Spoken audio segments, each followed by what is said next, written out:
about like. Well, yeah, but I mean, if you do a perp walk like that, you do it so everybody can see the star of the show is the narco wig, though. There's no doubt laying on the table. But truthfully, with Colombian law enforcement history, I think I'd want my face blurred out if I was a police officer so that the cartel didn't know I was a police officer. Do we need a placard to tell us it's cocaine? Cocaine, yeah. Finally. I think here's your headline. Train heist. Two parts down the table is butter. That's what it looks like to start with. Train heist in remote desert areas of the West have netted millions in Nike shoes. Now, one of the best train heists ever was in Breaking Bad, where they did it in a remote area. You guys remember that? Where they needed the one supplement or substance to actually make 1,000 gallons of methylamine. Yeah. That was an incredible job. That was one of the best episodes. This is obviously not real. This is AI generated. No, that's a real picture, Dunaway. The Nike train. Yeah. Running into You're telling the me sunset. Nike doesn't have their own trains? No. Now, thieves have targeted freight trains running through the deserts of California and Arizona in a string of audacious heists, resulting in the theft of more than $2 million worth of new Nike sneakers, including many that haven't hit the retail market yet. Now, in a January 13th robbery, suspects cut an air brake hose on a BNS FF's freight train traveling through the remote section of Arizona, made off with more than 1,900 pairs of unreleased Nikes worth more than $440,000, according to a criminal complaint filed in federal court in Phoenix. Many of the shoes were Nigel Sylvester Air Jordan 4s, which won't be available to the public until March 14th, expected to retail at $225 per pair. Now, in one of the latest of the 10 heists targeting these trains in remote areas of the Mojave Desert, all but one resulted in the theft of Nike sneakers. 11 people were charged in the January 13th burglary with possessing or receiving goods from a stolen interstate shipment. All 11 have pleaded not guilty and were ordered detained until trial. 10 are Mexicans who are in the U.S. illegally. Another defendant is a Mexican citizen who was in an asylum proceedings in the U.S. I'm not crazy about those shoes. Well played after the asylum. What? Oh, I'm not crazy. Yeah. I love the Jordans, like the design. That is a classic design that they have stuck with over the years that I absolutely love. But that all red, I'm not crazy about that. Yeah, I mean, alternative shoe. Yeah. I don't know. I mean, it is that Jordan is iconic. Yeah. I prefer the white ones with like the gray speckled ones. I do too. That's what fours. So those are the ones I got stolen after the Guns N' Roses concert. Yeah. Oh, like that? Yeah, but they were the original black. Red and white. And they like the snakeskin? No, they weren't snakeskin. You're talking about the ones that kind of have what looks like the snakeskin on them, right? It's elephant print. Elephant print, thank you. You were talking about the classic Jordan. Yeah, I'm talking about the Bulls. That's what Kelvin Sampson was wearing in the game Saturday, I noticed. He had those. Football season. At the next round, we strive to make our loyal listeners feel like they're a part of the action all season long. My name is Emily Grace McWhorter, and I do that by bringing you along for any given Saturday in Auburn or Tuscaloosa. From pregame warm-ups, touchdowns that make you feel a part of the play, and everything in between, our goal is to make you feel like you're inside Bryant Denny or Jordan Hare. Follow along on our social media at Next Round Live on Instagram, X, and Facebook. Also, check out thebarnauburn.com and covercrimson.com while you're at it. Here's to Fall Saturdays. Take TNR on the go with a podcast built for your satisfaction. Miss Hour 1? Find it in podcast form. Miss Hour 2? Stream it now. Miss Hour 3? Download it for later. Miss Hour 4? Well, just know it's never coming back. Listen to TNR wherever you find podcasts. Start your day online with our website, nextroundlive.com, for the latest videos, podcasts, and college football stories. It's also a great way to stream the show or shop in the Next Round store. Stay connected by visiting nextroundlive.com. Follow Dunaway on Twitter and Instagram at Jim Dunaway. Jim Dunaway, Lance Taylor, Ryan Brown. Live from the Birmingham Racecourse Casino Studios, the Next Round, presented by Bud Light, is on now. All right, we start another week of the Next Round. He's Lance Taylor. I'm Ryan Brown. Jim Dunaway out today. Hopefully back with us tomorrow. Tyler is in. Scott Forrester on the video. EG headed over to Alabama spring practice. How about that? It's hard to believe, man. Does it feel like spring practice? It is March, though. It is March. And it felt like spring on Saturday, and then the weather kind of fell apart and I know. Got windy and cold yesterday. So EG will have coverage from Tuscaloosa as Bama starts spring practice today. Little T, Taylor Corn over there on social media. So most of the crew here today, we welcome you in. Hope everyone had a great weekend. It was a pretty wild weekend in SEC basketball. We crowned a regular season champion, the Auburn Tigers, your SEC regular season champions, which, as we have discussed, if you're going to say this is the best this conference has ever been and maybe the best conference in the history of basketball, this is going to be one of the best teams we've ever seen play in the SEC. Yeah, I was going to say, man, I mean, I think we might be sleeping on how good this Auburn team is because we talk about – I think everybody is in agreement this is the best conference in college basketball, at least right now in the here and now. But for this Auburn team to be 15-1 in conference, 27-2 overall, in the way they win games. I know they went through that short little stretch that Steven joked with us about last week, Stephen Pearl, that, hey, man, these games have gotten close. What, 2 or 3 of those games? Everything else is a blowout, including Saturday against Kentucky. Yeah, it was I thought they would lose the game, Lance. I'm going to own it. I was wrong. I thought Auburn would lose the game. I just thought Kentucky – they needed a big win like this. Auburn hasn't won there since 1988. I just still wrapping my head around the fact that a team, and as good as this conference is, could go through this thing 17-1. That just does not compute. I know Auburn's still got to win 2 games to do that, but still, I really thought 14-4 would win this league. If they are able to do it at 16-2 or 17-1, that is just remarkable. Yeah, I mean, the reality of the situation is it is all about, what you do in the tournament. That's how you're remembered. So, we'll see how Auburn plays once we get to the NCAA tournament. But right now, I mean, I try to rack my brain. I look back, those Arkansas teams, I guess the ones in the early 90s were SEC. Calipari had a couple of the Kentucky teams. Pitino had a team or 2. But I'm just talking about best regular season teams I've ever seen. Like maybe the last one I can remember is, I don't know if they were this good, but Anthony Davis, that team, was that in 2012? I see the years confuse me, but I do think that was the year, the 2012 Kentucky team. It was 12 when they lost to Wisconsin, right? No, was that the year? No, was it? Either way. I thought the Anthony Davis team closed the deal. I'm pretty sure they did. Okay. Yeah, they won the national championship. That was the one that Calipari got. But that was over a decade ago. So maybe in the last 10 years, this is the best regular season SEC team we've seen. You go back to Florida, the back-to-back 06-07. But just the last decade, this might be the best we've seen. And, when Janai Broome hurt his ankle earlier this year, we discussed, how good would this Auburn team be if it was long-term. I said, look, I think they still have the talent. They can make a Final Four run. I think it showed, Broome plays, 31 minutes on Saturday, 9.6 rebounds, 3 of 7 from the free throw line, 3 of 9 from the field.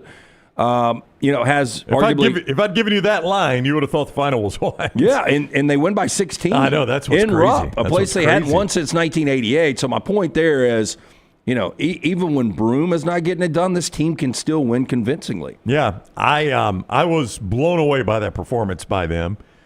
And the fact that Auburn had not won there since 1988, I obviously put too much value in that. I just thought it was a place that sometimes you just got those places where it doesn't come together for you for whatever reason. Clearly, I put too much value in that. If you had told me, though, Auburn was going to a place they never win and Broome had only scored 9 points, I would have guaranteed you Kentucky won that game. Yeah. Now, if I would have told you Miles Kelly's going to go for 30. Well, that would have been another piece of information I would have liked to have had. Yes. Multiple threes banked in. How often do you see that? No. And it was one from each side, right, that he banked in. Yeah. I mean, it wasn't just shooting from that one side. I mean, occasionally up against the shot clock, somebody will force it, and you'll see one bank in. But a guy that can actually shoot it, who hit 9 threes and 2 of which were off the glass, pretty insane. So Auburn wins. They win the SEC regular season champion, which as good as this conference is, I don't care if the regular season champion were Auburn or Alabama or Tennessee or Florida, which are the 4 best teams in this league. I think the regular season champion ought to be the overall 1 seed. I feel like Auburn has locked that down. My name's not Joe Lenardi. No. I'm not on the selection committee, but I feel like Auburn has locked down the overall number 1. I do too. Now, look, it could get interesting if Auburn, and you tell me which world we live in where this would happen, if they were to lose to A&M, to lose to Alabama, and then lose their first game in Nashville, and then they're sitting at 27-5. They're still a 1 seed. Maybe they're not the number 1 overall. I personally believe, and again, not on the selection committee, never have been, but I personally believe that one line is set before a ball's ever even tipped in a conference tournament. I don't know if I agree with you. I think normally it is, but I think this is a year when you look at Auburn's going to be a 1, Duke's going to be a 1, Houston's going to be a 1. Then if Alabama, Tennessee, or Florida was to win this tournament, I could see that being your other number 1. Maybe in that case. I guess I was talking about as far as the overall number 1 seed goes. Let me clear that up then. Yes, you're right. With the fact that last 1 spot, which, by the way, I mean, we'll get to Alabama in a moment, but that whole game, they're playing for a 1 seed here. I'm like, that's what your guy Joe Lunardi has said. He really doesn't get to see this tournament. I thought that was a little over the top by the ESPN crew there. Well, and I'll tell you, there was not a lot of drama in that game. I mean, for the final 37.5 minutes, Auburn led. Yeah. They led by as many as 22. That game was never in doubt. No, it was never in doubt. So I think, since you're probably going to have 3 teams playing for that final 1 seed, Alabama, Tennessee, and Florida, if it does come down to that, depending on what happens this week, maybe you're right. Maybe what happens in Nashville determines that last 1 seed. I just personally believe that when the horn sounds against Auburn and Alabama down in Auburn, and Duke and North Carolina and Chapel Hill over the weekend, I think the selection committee will know who the overall 1 is. I don't think it will have anything to do with what Duke does in their tournament or what Auburn does in theirs. That's just my personal belief. Well, this would make it a little interesting. Let's just say that Auburn splits with Texas A&M and Alabama. That's not going to surprise anybody. Not a terribly unlikely scenario, no. And they don't win the SEC tournament. I just wonder if going in, if the committee does wait because, hey, let's back up. Auburn's got, at that point, 3 losses. Duke's got 3 losses, but Duke did beat Auburn head-to-head. That is a factor now. That was back in December. It was, but that's a long time ago. Because here's the way it would – I mean, if Duke wins the ACC championship, Auburn doesn't win the SEC, Duke beat them in the regular season, I would think, therefore, Duke's got to be number 1 overall. I think Auburn is a better team.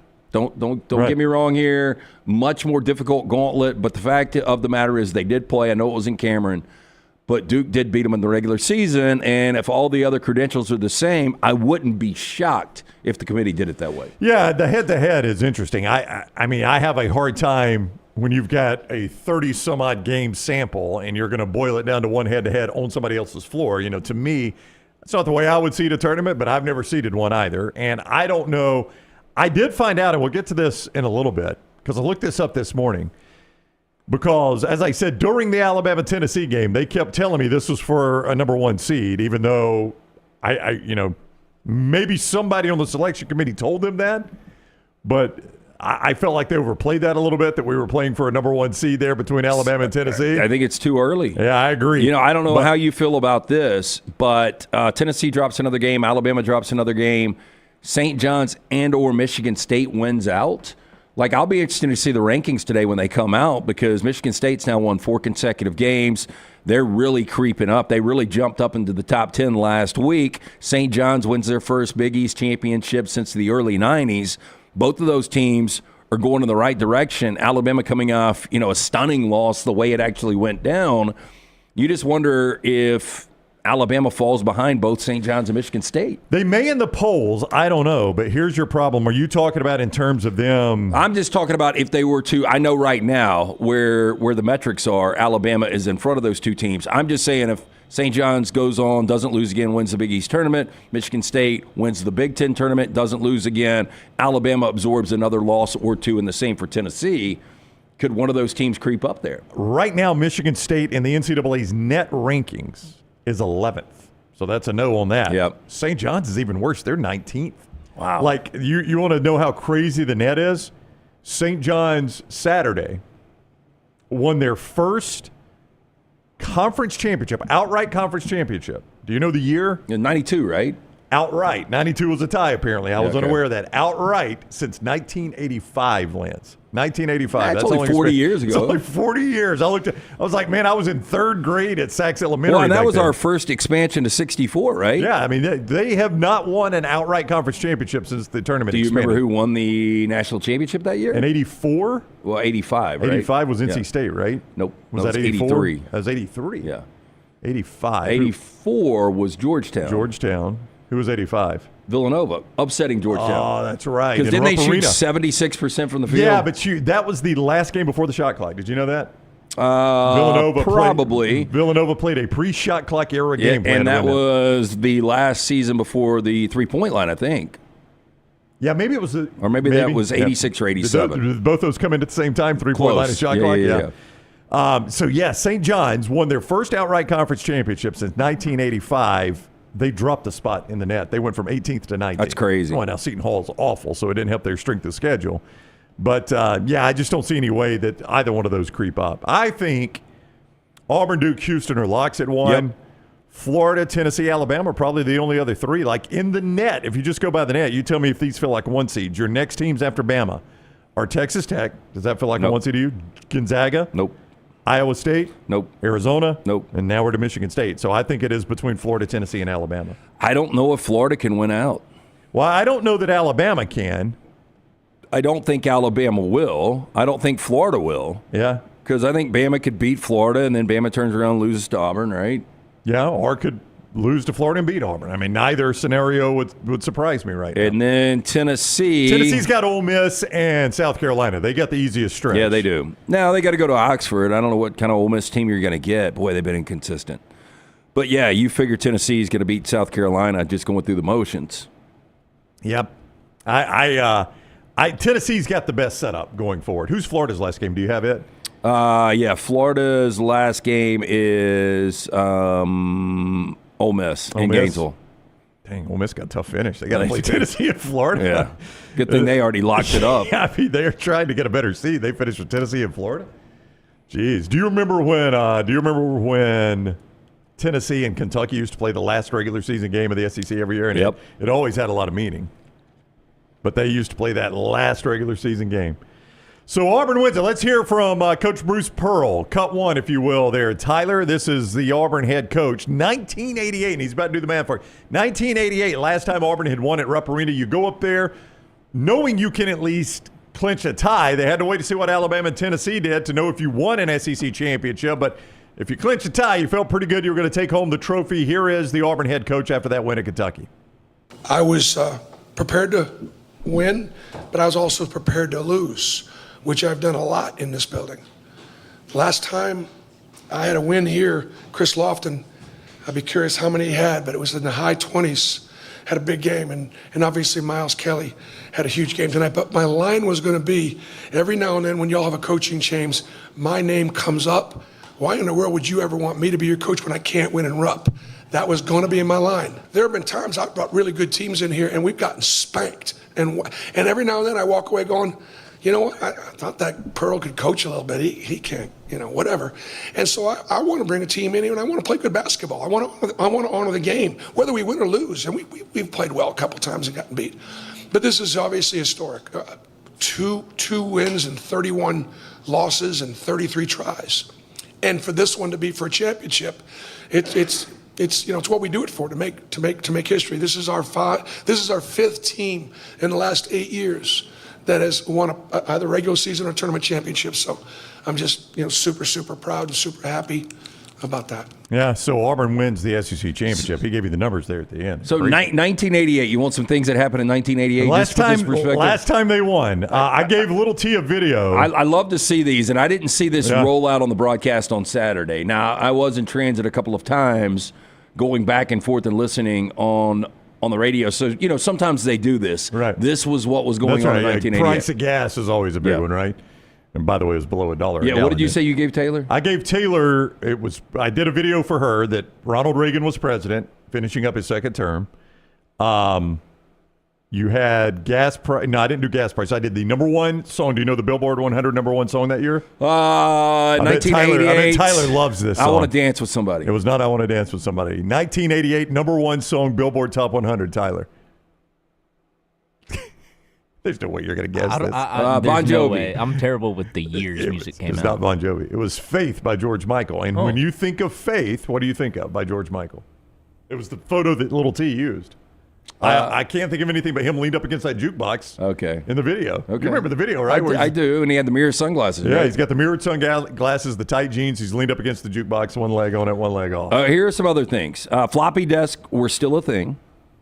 Floppy disks? Yep. Yeah. Adele was born that year. Adele? Yep. All right. The Netherlands became the second country connected to the internet. Wow, who was first? Us? It doesn't say. Australia did not receive their access until 1989. It does say that. Photoshop shipped its first software. So we had Photoshop so you could make people look like they, were somewhere where they really weren't. Die Hard and Beetlejuice were released that year. Two movies I've never seen. You never seen Die Hard? Never seen Die Hard. What? I just heard Scott with a Get him, Scott. I've never seen Die Hard. That's impossible. No, it is completely possible. I've never seen it. No, this is like got homework. Yeah. Well, this is like his most impossible Homework. one, I think. Really? Yeah, I really think I it think is. for the Casablancas and Never seen it. Yeah, and some of those others that maybe generational thing, too artsy for you. Yeah. But Die Hard's got everything. Like, I don't know anybody that hasn't seen Die Hard except you. You do now. And I actually think you would like Die Hard. Oh, I don't think I would dislike it. I've never taken time to watch it. How many times have you seen it, Scott? Every Christmas. Every Christmas? Because it's a Christmas classic. You, Tyler? I've seen it a few times. Okay. I'm not as big on Die Hard as Scott is, but it's solid. I've probably seen it 25 times. 25? Yeah. Easy. It's on all the time. How have you missed it? It's almost been. I've just never watched it. I mean, I see it at least once a year, and it's been out for almost 40 years. So simple math there. How about this? The first time global warming was used was in 1988. How about that? Came from a New York Times article in 1988. Stunning. Just a couple of more things here, if anything else is interesting. CDs outsold vinyl records for the first time in history. That CD's still kicking. Yeah. And Now, that's vinyl kinda records made a comeback. Yeah. So anyway, 1988, a long time ago. All right, I'll go watch Die Hard at some point. How Yeah. long is the movie? Yippee-ki-yay. Yippee-ki-yay. I do know that part of it. So I'm watching Paradise on Hulu. Yeah, and he uses it. Yeah. I recognize that part, though. I knew what he was doing. There was a lot of John McClane, Die Hard references in the 6th or 7th final episode. Now, I did have to explain those to my wife, even though I've never even seen the movie. She didn't even know the reference. I think it's right out 2 hours. Why don't you watch it tonight? Nothing going on. I guess my daughter's got soccer practice tonight, so maybe after. We'll see. Okay. We'll see. You'll finally be able to weigh in on the "Is Die Hard a Christmas movie?" argument. Yeah, Which it is. I get tired of that argument, to be honest with you. It is, though. Yes, yeah.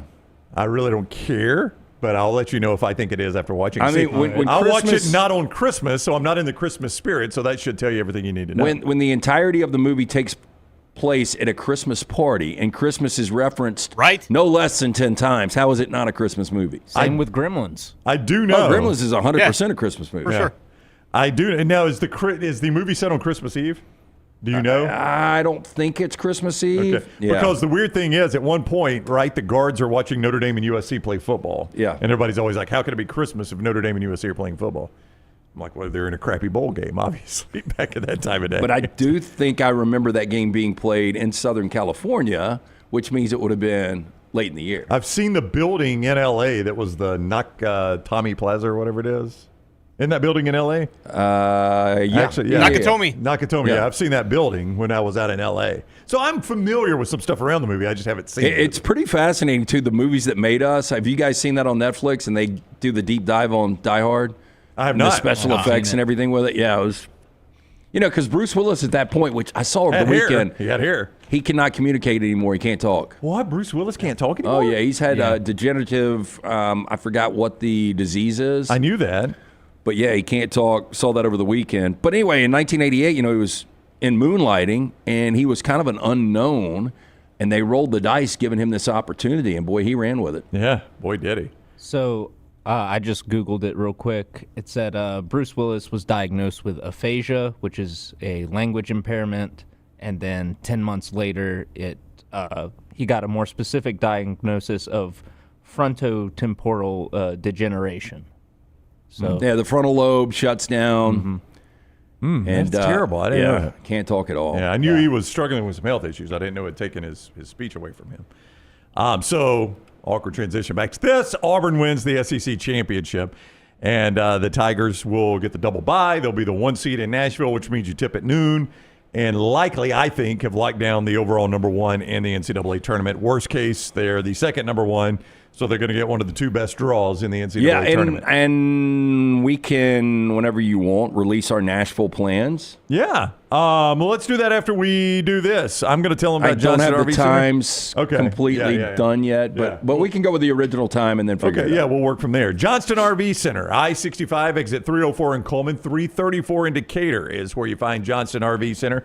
And at Johnston RV Center, you can get great deals right now as low as $129 per month. That's right, as low as $129 a month. They've got a great selection of the travel trailers, toy haulers, pull-behinds, fifth wheels, motorhomes, and like everything there, you can get that RV warranty forever, which gives you a lifetime warranty on anything that is new or qualifying pre-owned at Johnston RV Center. Again, I-65 exit 304 in Coleman, 334 in Decatur, JohnstonRVCenter.com. And our friends at Woodhouse Day Spa. Yeah, hey, look, March Madness right around the corner. You're going to be watching basketball wall to wall. Send the girlfriend or wife to the Woodhouse Day Spa. They're going to absolutely love it.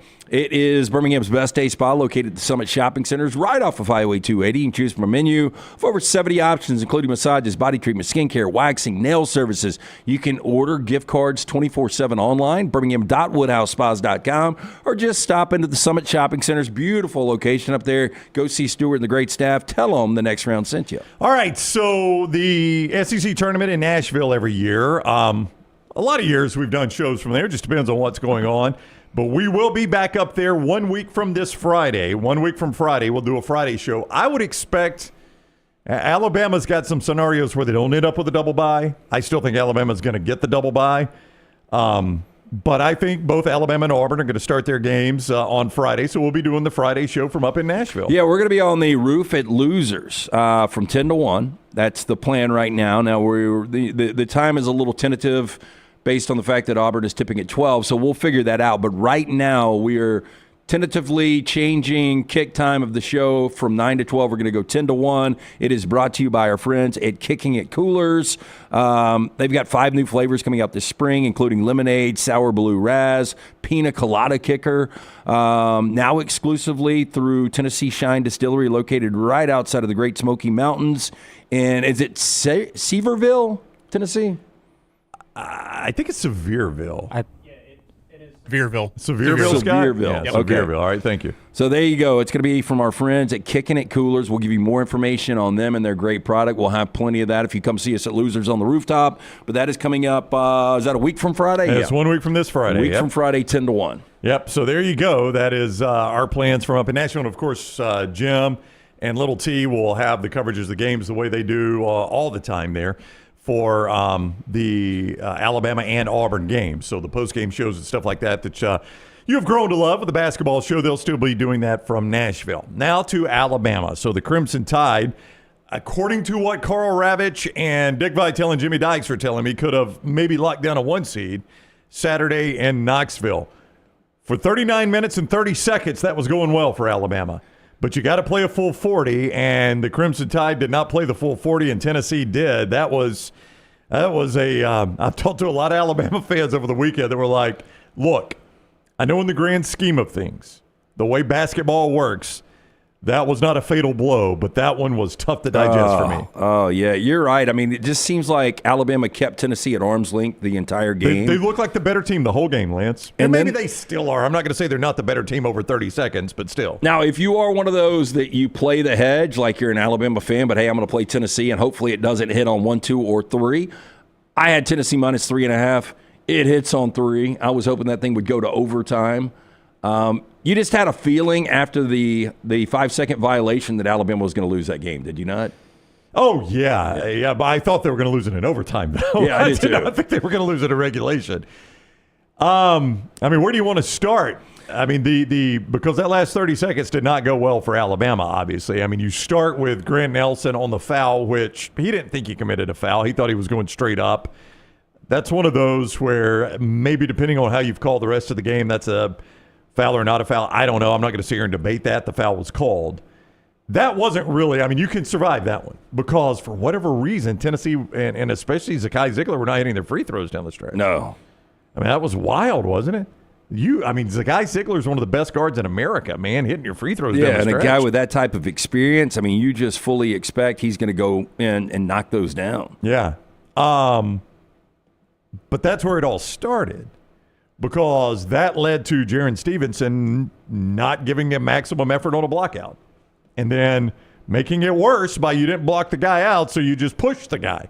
And you see a rare, man, how many times do you see this? Guy misses a free throw and you get a foul called like that against the defensive team? I mean, you almost never see that. Never, yeah. Like when they blew the whistle, I thought it was a lane violation, didn't you? Yeah, it was. And I was like, you're kidding me. You're going to call a lane violation at this point in the game? I forgot what the game was. It was something earlier this week where we had a flagrant one called. Yeah. On one of the, it was Texas and I forgot who Texas was playing. But in that game. But yeah, you rarely see that call. I can't remember. You just don't see many fouls in that situation. But then that was where that was the first time watching that game I thought, boy, man, Alabama had a 4-point lead with 30 seconds to go. I don't know what your percentages are on winning a game up 4 with 30 seconds to go, but they're pretty high. Oh, I think your win probability was in the 90s, probably 95%. It is really, really hard to come back from 4 down with 30 seconds to go when you're playing as good a team as Alabama is, even if you're at home. But that's where it all started. And by the way, I like this 3-guard lineup. For Alabama? Yeah, with Stevenson coming off the bench, with Philon and Youngblood starting along Sears. Yeah. You know, there's just something about the movement, just about the offense. Now, look, they only scored 76 against Tennessee on the road, which I guess that's not shocking. I mean, you never see Alabama score less than 85, it seems. But this is a really good Tennessee defense. I don't think it was Tennessee's defense that beat Alabama. No, I would agree. I think Alabama's meltdown is probably most responsible for beating Alabama, and that's where we get to the inbound. And I just there was a lot there. Like, I mean, this is easy to say in hindsight, and Nate Oats has forgotten more basketball than I'll ever know, and it's not even really a criticism of him. I'm just saying when he put Philon there, I was like, man, that's an interesting choice to get a freshman to inbound. I mean, I was watching the game by myself. Nobody was at home. So I said that to nobody in particular. But, man, you got a freshman inbound in the basketball. That's interesting. But then I thought they've probably got a play designed to get it back in his hands, right? That's generally what's going to happen when you get him to inbound it. Then you get 5 seconds, and that's where it really came off the rails. It's right in front of Nate Oats, right in front of him. 5 seconds. And he took ownership. We'll hear it in a second. He took ownership of it to his credit, 100%. He said, this is on me. I just don't know how he doesn't call timeout there. Yeah, I don't either. Like, I'm thinking in real time, timeout, yeah, and timeout. And I was like, does he not have timeouts? Because that's the natural reaction. Yeah, and I knew they had timeouts. You don't even let it get to 4 beats, really. Yeah, I mean, as a coach, I mean, the guy, look, the referee, you can go back and watch it. He's doing this. You know where he is in his count, right? So as a coach, I'm sure you're watching that thinking, when it gets to 4, I'm going to call the timeout. I won't worry that I left a second on the table. We'll reconvene and we'll figure something that's going to work better. I was stunned watching that. Lance, Nate Oats is one of the best coaches in America. To see that happen in a situation like that was pretty stunning to me. Look, and Alabama just didn't shoot the basketball well.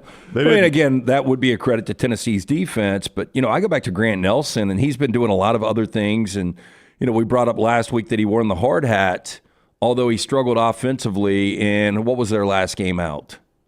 The Alabama. Mississippi State. Yeah. Mississippi State. But Grant Nelson, he's gone one double-digit scoring game in the last month. He had 6 straight double-digit scoring games before that. So he is struggling offensively right now. Yeah. Here is Nate Oats, Cup 5, Tyler. Nate Oats, after the game.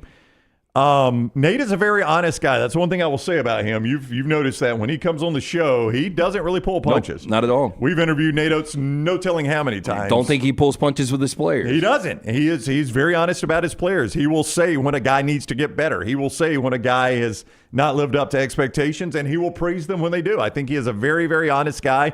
Sometimes he's been on the show and said things where I'm like, wow, I can't believe he was that honest. So if you're going to do that, you got to own it when you're the guy that has messed up, and that's what Nate Oats does right here. I'm going to take most of the blame in the last 30 seconds. It's on me. Got subbed our bigs out to get the rebound before I should have. Shouldn't have subbed them out until after we secured the rebound. So that was on me, and then I had a chance to call timeout. Coaches can call timeouts on the underneath out of bounds play. And at 4, I should have called it.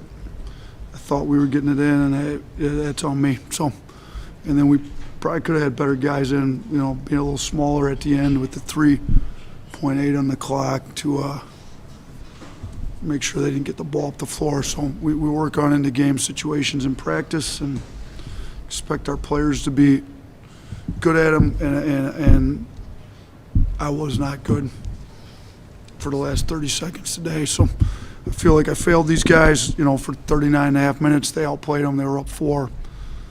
Tough call on Grant's verticality. Play there at the end, but it's the game of basketball. There are a lot of tough calls in the game.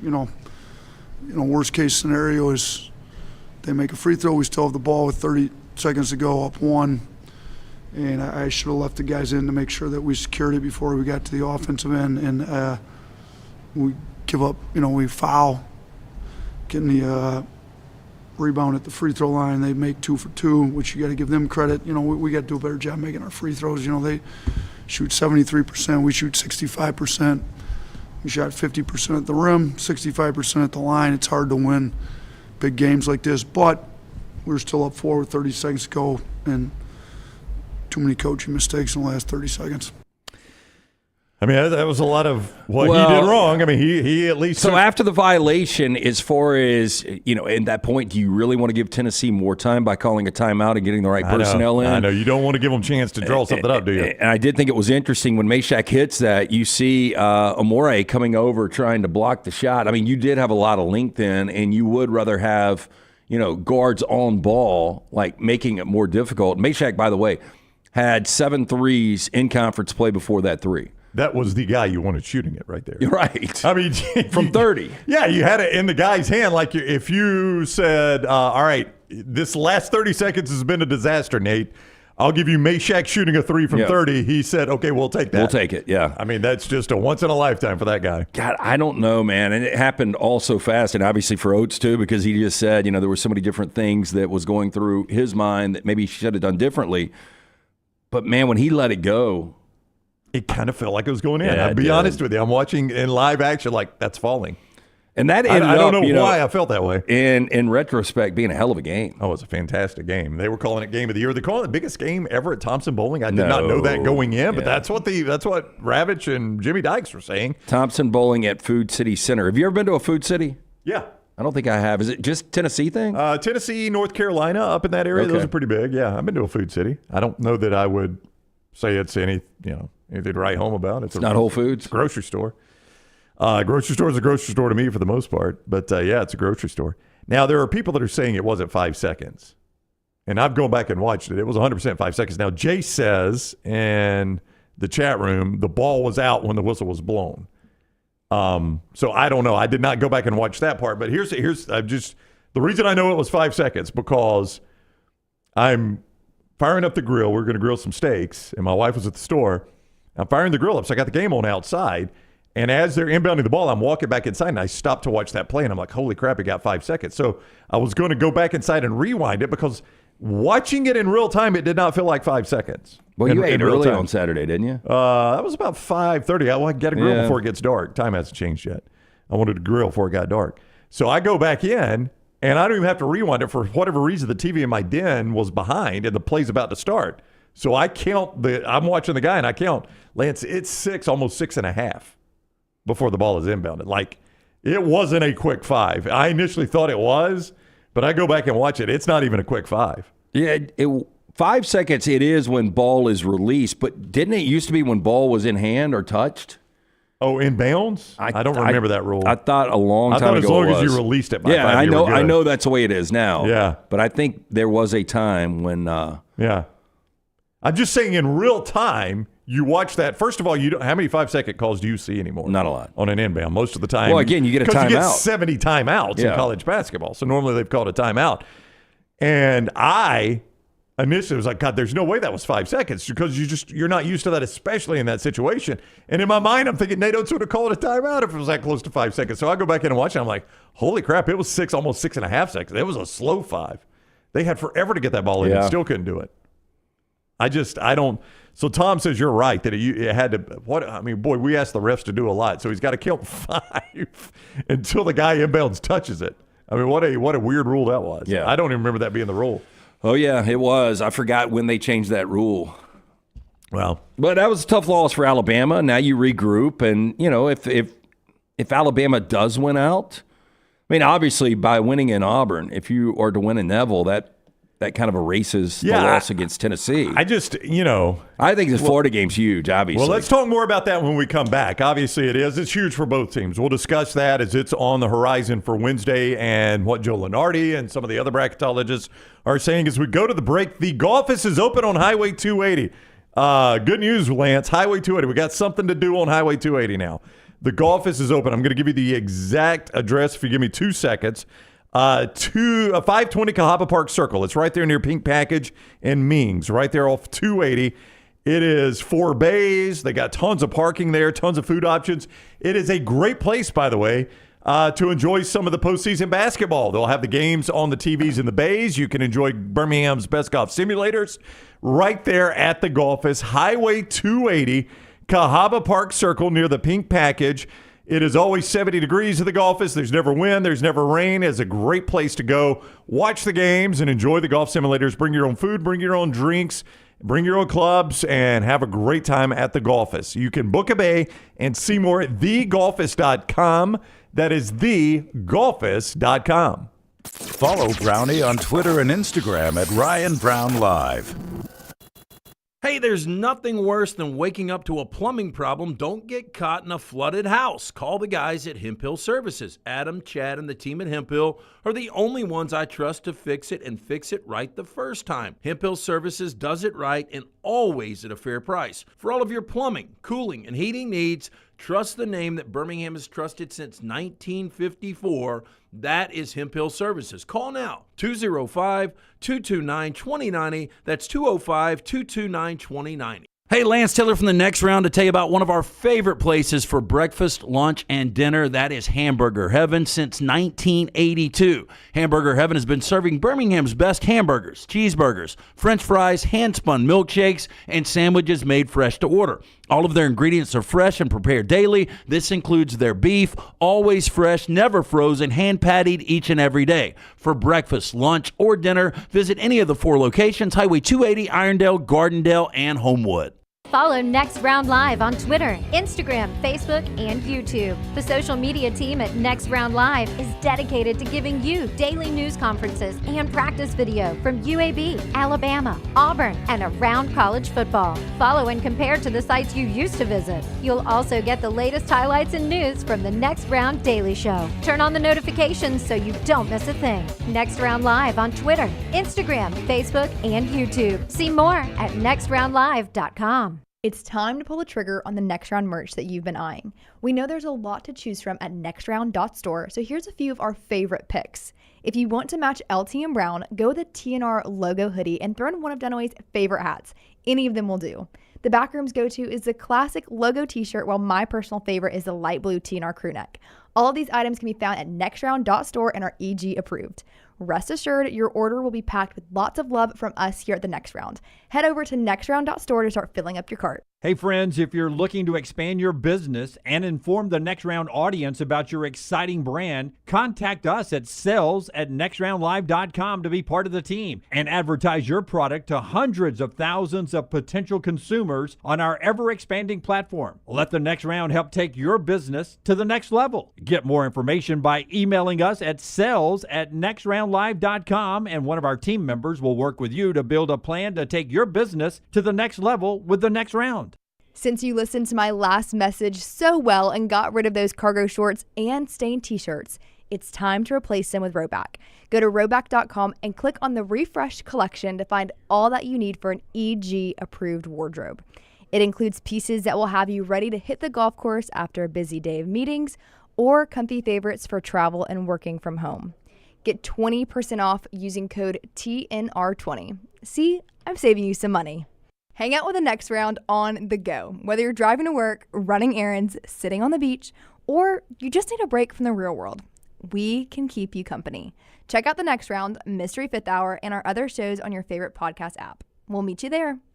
Start your day online with our website, nextroundlive.com. The latest videos, podcasts, and college football stories. It's also a great way to stream the show or shop in the Next Round store. Stay connected by visiting nextroundlive.com. That's nextroundlive.com. Twin Peaks is the best in the game. Here, you're in the red zone for every college rivalry and divisional matchup all season long. I mean, where else are the scenic views as good as your view of the game? Only at Twin Peaks, the #1 sports bar. Think about the best summer nights of your life. How many of those were in a great t-shirt? Visit nextround.store to get the perfect t-shirt for the next perfect southern night. Nextround.store. The memories are waiting.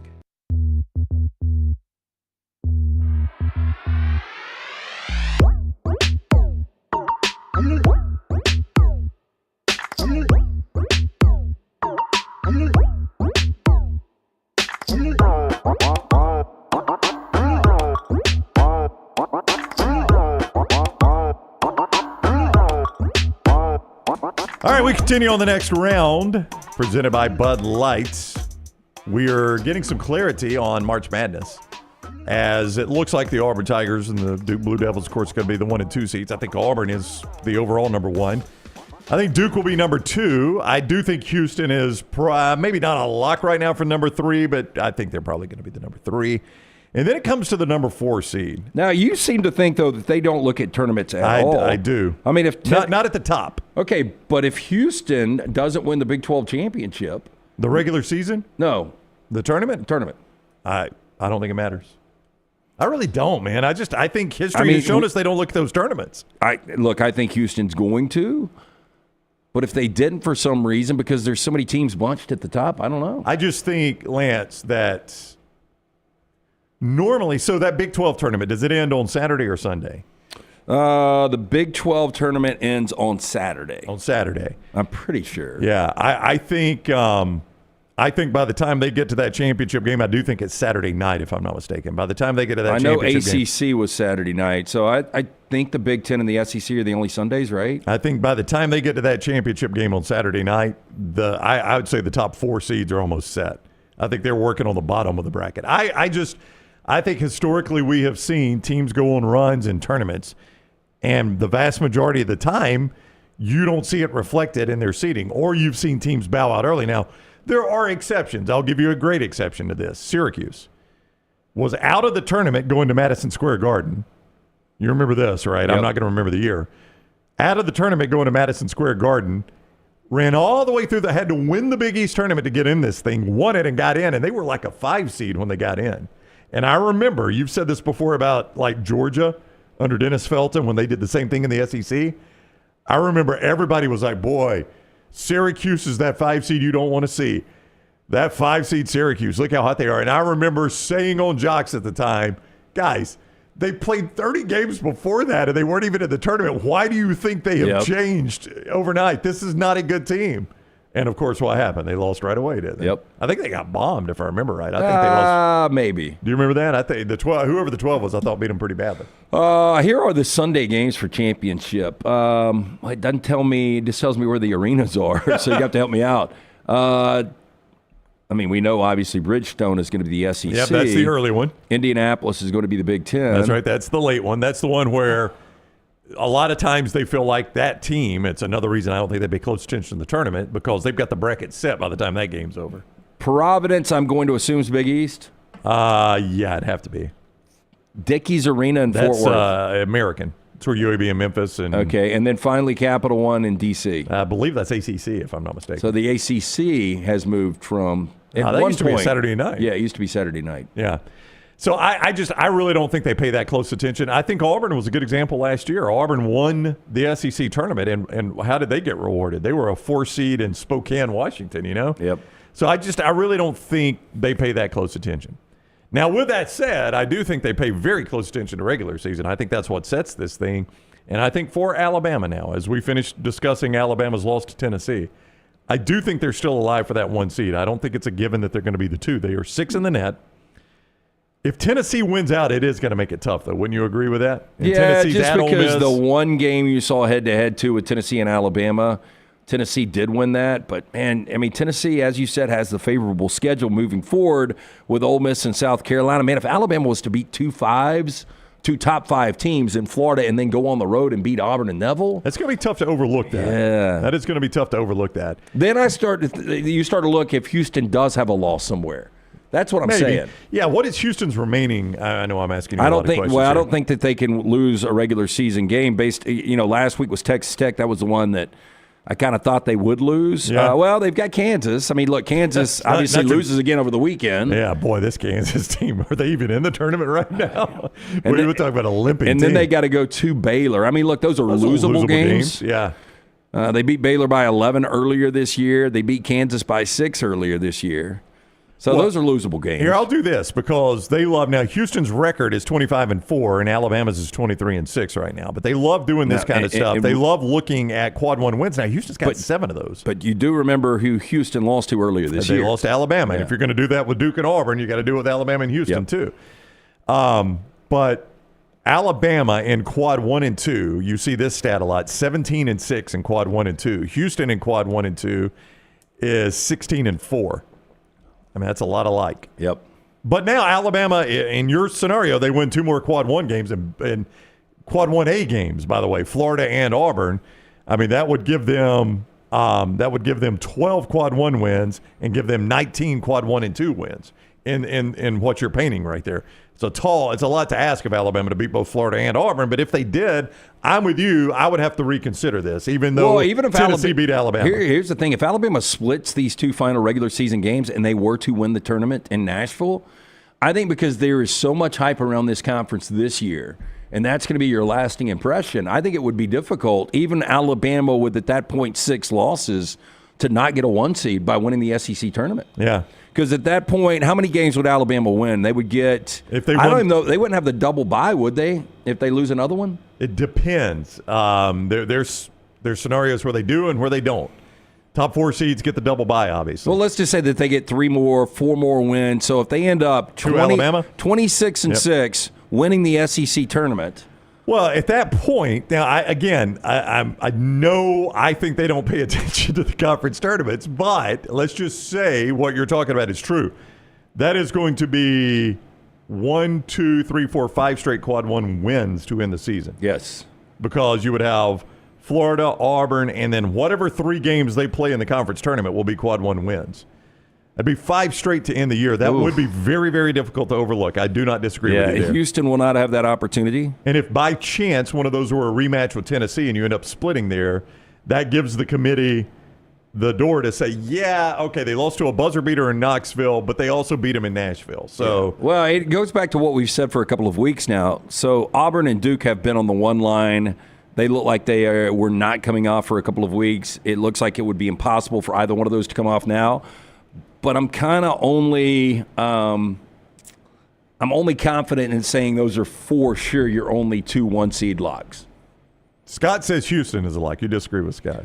Well, just if you go back to what I said, I think Houston will be a 1-seed. We talked about this with Furman last week. You can bet, over or under 2.5 1-seeds for the SEC. I would take the under there. But if Houston does lose one of these 2 games to Kansas and Baylor, and then they don't win the tournament, I just believe there's going to be so much hype with this SEC tournament. If Alabama, Tennessee, or Florida wins it, I don't think you can deny them a 1-seed. Yeah, I mean, it would be hard to do because any of those teams we just talked about are going to win 3 straight quad 1 games to win that tournament. And they're all top 6 teams right now. Now, yeah, it's interesting to see, Tennessee probably just holds at 5, I think, with the new rankings. I mean, it's hard to I know they beat Alabama. So I would have no problem if Alabama holds at 6. Would you? They lost to a buzzer beater. They lost a buzzer beater in Knoxville. I don't think I would drop them for that. Well, I mean, you go back. I mean, this week has been interesting because Alabama loses, for only the 6th time this year. and they play their best game of the year before the loss against Mississippi State. Yeah. Maybe, or arguably the best game. And that's the whole thing. Like, and Dunaway is right about this. He said this years ago, and he is right about this. We are such a football-crazed state that I think all too often in basketball, we overreact to a singular loss. Because a singular loss back in the day, it's less so now, but back in the day, a singular loss could be so devastating in football. So devastating. And we react that way a lot of times in basketball. The truth is, I actually think Alabama's playing really good basketball right now.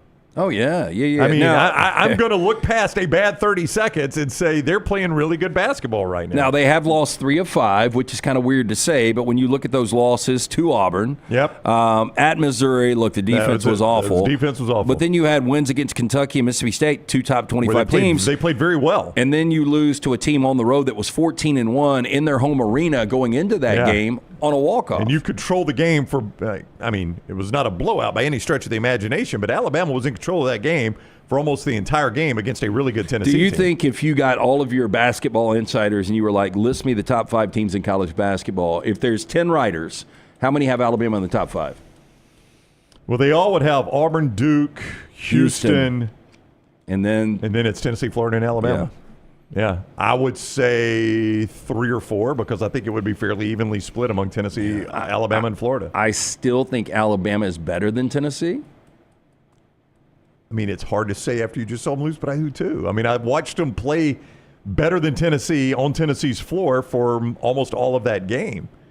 You had a meltdown at the end. There's no doubt about that. Yeah, and I'll tell you who's better between Alabama and Florida Tuesday night or Wednesday night. Yeah, but I would say the same thing to be consistent, Lance. If Florida leads that whole game and Alabama has a miracle comeback and wins by 1, I'm not going to sit here and say Alabama's obviously better than Florida, right? No, but if Florida wins that game in Coleman. 100%. 100%. If Florida wins a game in Coleman Coliseum, Florida's the better team. Look, 2 weeks ago, I thought Florida was the best team in America. I really did. Coming off that Auburn win, the way Florida was playing, and they go to Georgia, and they're down 26 to Georgia. So, I mean, how do you figure this out? Like, there are really only 2 teams, maybe 3 if you count Houston, where I've watched them all year, and rarely am I able to say they might not be the best team in the country. Auburn, Duke, and Houston. There's times where Alabama has looked like the best team in the country and times where I've been like, they're not the best team in the country. There's times Tennessee has looked like the best team in the country, and there are a lot of times where with Tennessee I'm like, I don't even know what this team is. There are times I've thought Florida was the best team in the country, and then they're down 26 in Georgia. The best team in the country isn't down 26 in Georgia most of the time. So that's where I would separate Auburn, Duke, and Houston from Florida, Tennessee, and Alabama. But only 4 of them can get a 1 seed. I can't believe. So 2 weeks from today, we will be talking the bracket. I know. Which is pretty insane. But you wonder, back to Tennessee, Rick Barnes has not had a lot of success in the tournament. Right. But neither has Kelvin Sampson. Nope. And neither has Bruce Pearl. Nope. Neither has John Shire. John Shire's going to an Elite 8. Now, he's a young coach. Nate Oats going to a Final Four. Nate Oats actually has a really good tournament resume. I think if Bruce and Auburn, they don't make at least a Final Four run, and this might be unfair, but I do think the narrative coming out is going to be like almost Rick Barnes-like for Bruce Pearl. He's done, look, Tennessee job, much better as far as the history of basketball. We all know that. So what he's done at Auburn, degree of difficulty, much more than what Rick Barnes has done. But this is being a victim of your own success. Like, to have such a great season, the expectation is you got to follow this up with a really good, great postseason. All right, you're going to tell us about Michelson, and I want to ask you this question afterwards. How big a difference do you think it is between a 1 and 2? Before you say Michelson, just give me, do you think there's a big difference between being a 1 and 2 in terms of winning a national championship, or not much difference at all? Which one do you think? I don't think there's much difference. Okay. Nor did I. Yep. I did the research this morning. Michelson Laser Vision. 205-969-8100, the number I called more than 2 decades ago. I wore the contacts. I was wasting money each and every year on contacts and solutions. If you're doing it, stop. Stop procrastinating. Make the call that I made, 205-969-8100. Ask for Amy. Tell her the next round sent you. They are going to hook you up with a hassle-free consultation. You have 0 to lose to find out if LASIK is right for you. Dr. Mark Michelson, Dr. Jen Michelson, best in the business, 205-969-8100 or Michelson Laser laservision.com. Are we way off? Since the NCAA tournament expanded, they have played 39 tournaments. Okay. This is since it expanded. We mentioned this earlier, 1985. They've played 39 tournaments. So that would give you a possibility of 156 ones and 156 twos, right? That's very good math out of you. Of those 39, how many do you think a one seed has won? Of the 39 NCAA tournaments, how many do you, since expansion, how many do you think a one seed, one of the 4 one seeds, has won? I would say 26. It's 25. Okay. 2 seed has won 5. That's a pretty big difference. That's remarkable. I did not think it was going to be that big of a Yeah. difference, and I looked it up this morning, and the NCAA had just done, it's actually from NCAA.com, had just done an article on it. 64% of the tournaments since expansion have been won by a 1 seed, 12% by a 2 seed. So I will take it back. It's ultra important to get that 1 seed. I would not have thought so either. Did you though. have the numbers for how many of the 156 ones and the 156 twos have actually gone to the Final Four? I don't have Final Four, but I can give you record if you'll give me 2 seconds here. I got it right here on my phone. Jeez, hang on 1 second. And I would love to see the number. I'm putting you on the spot. What else you want? The number 1 overall seed. How many I'm of those? trying to find that. That's hard to find for some reason. Now, have they always, and look, and I really jumped on the college basketball bandwagon in 1986. So the first, when I was all in was when Purvis Ellison as a freshman won it all. So it was the second year of expansion into 64. But if they always had a number 1 overall seed, I don't seems think like they a have. relatively new development to me, like over the last decade. Yeah, because I I think I remember when you had your top 4 seeds, it was more regionalized. Right. And they'd be like, your number 1 in the East is Duke. I think it was more a product. I'll tell you what I think forced their hand a little bit on the overall number 1 seed was the play-in game, because it was obvious if you sent play-in game winners to play 2 1 seeds, you view those 2 1 seeds as better than the other ones, right? Yep. So they started saying, well, we may as well just be transparent about it, and let's just say these are overall 1, this overall 2, 3, and 4. And that might have been more when the metrics played into it, too. Yeah. Your number 1 seed record in that same time period is 515 and 131. 515 wins, 131 losses, which is 79, almost 80% win percentage. 515 and 131? Uh-huh. That's your overall, all the games that have been played in the NCAA tournament. So 79, almost 80%. Your number 2 seeds are 363 and 151. That's a 70%. So you've got almost a 10% better chance as a 1 seed. It's a big difference. It's crazy. I did not realize it was that big a difference. So now we know, though. Yep. I will never forget this moment. March 3rd, 2025. Because I'm actually watching Tennessee, Alabama, and they're talking about this is for a 1 seed. The loser's probably a 2. And I'm like, guys, I know it feels better to be a 1. It's really not that big of a deal. But I will say this. When you look at your potential 1s and 2s this year, so let's just say it's Auburn, Duke, Florida, Houston. All right. I mean, Tennessee, Alabama, not much fall off, but it seems like St. John's, Michigan State. It's a big fall off. Yeah. And then even, Iowa State, Texas Tech, Wisconsin, Texas A&M, those type of teams, it seems like a big drop. To me, it seems like there's 6 teams that can really win a national championship. Maybe we're sleeping on that St. John's defense. Maybe we're sleeping on Michigan State. And boy, it's hard to sleep on Izzo this time of year. Getting to San Antonio possibly, but again, he hasn't won a championship in 25 years. All right, Lance's Lock each day brought to you by Hemp Hill Services. If it doesn't rain right, drain right, flow right, or run right, Hemp Hill Services, a lot of you are having to go back and forth, AC to heat, AC to heat, AC to heat. If your HVAC starts acting up, Hemp Hill Services, they're good for plumbing as well. Hemp Hill Services, and they bring you the lock every single day. So Saturday, I think the AC was on. Yesterday morning, the heat was on. Almost went to a fire last night. It got so cold outside. Yeah, you need to make sure that all of this is running properly. Our friends at Hemp Hill Services, they will make sure. Since 1954, they are the guys you can trust for all of your plumbing, heating, and cooling needs. Ready to serve you. Call Adam, Chad, Andrew, all the guys there at Hemp Hill Services. For more information, hemphillservices.com. It's hard to stop a train. All right, we've got another hour to go. Ron Slay, Big Play Slay, coming up on the Shannara Hotline in just a little while. He'll be with us in about half an hour from right now if you're listening live. More of the next round after this. Follow Dunaway on Twitter and Instagram at Jim Dunaway.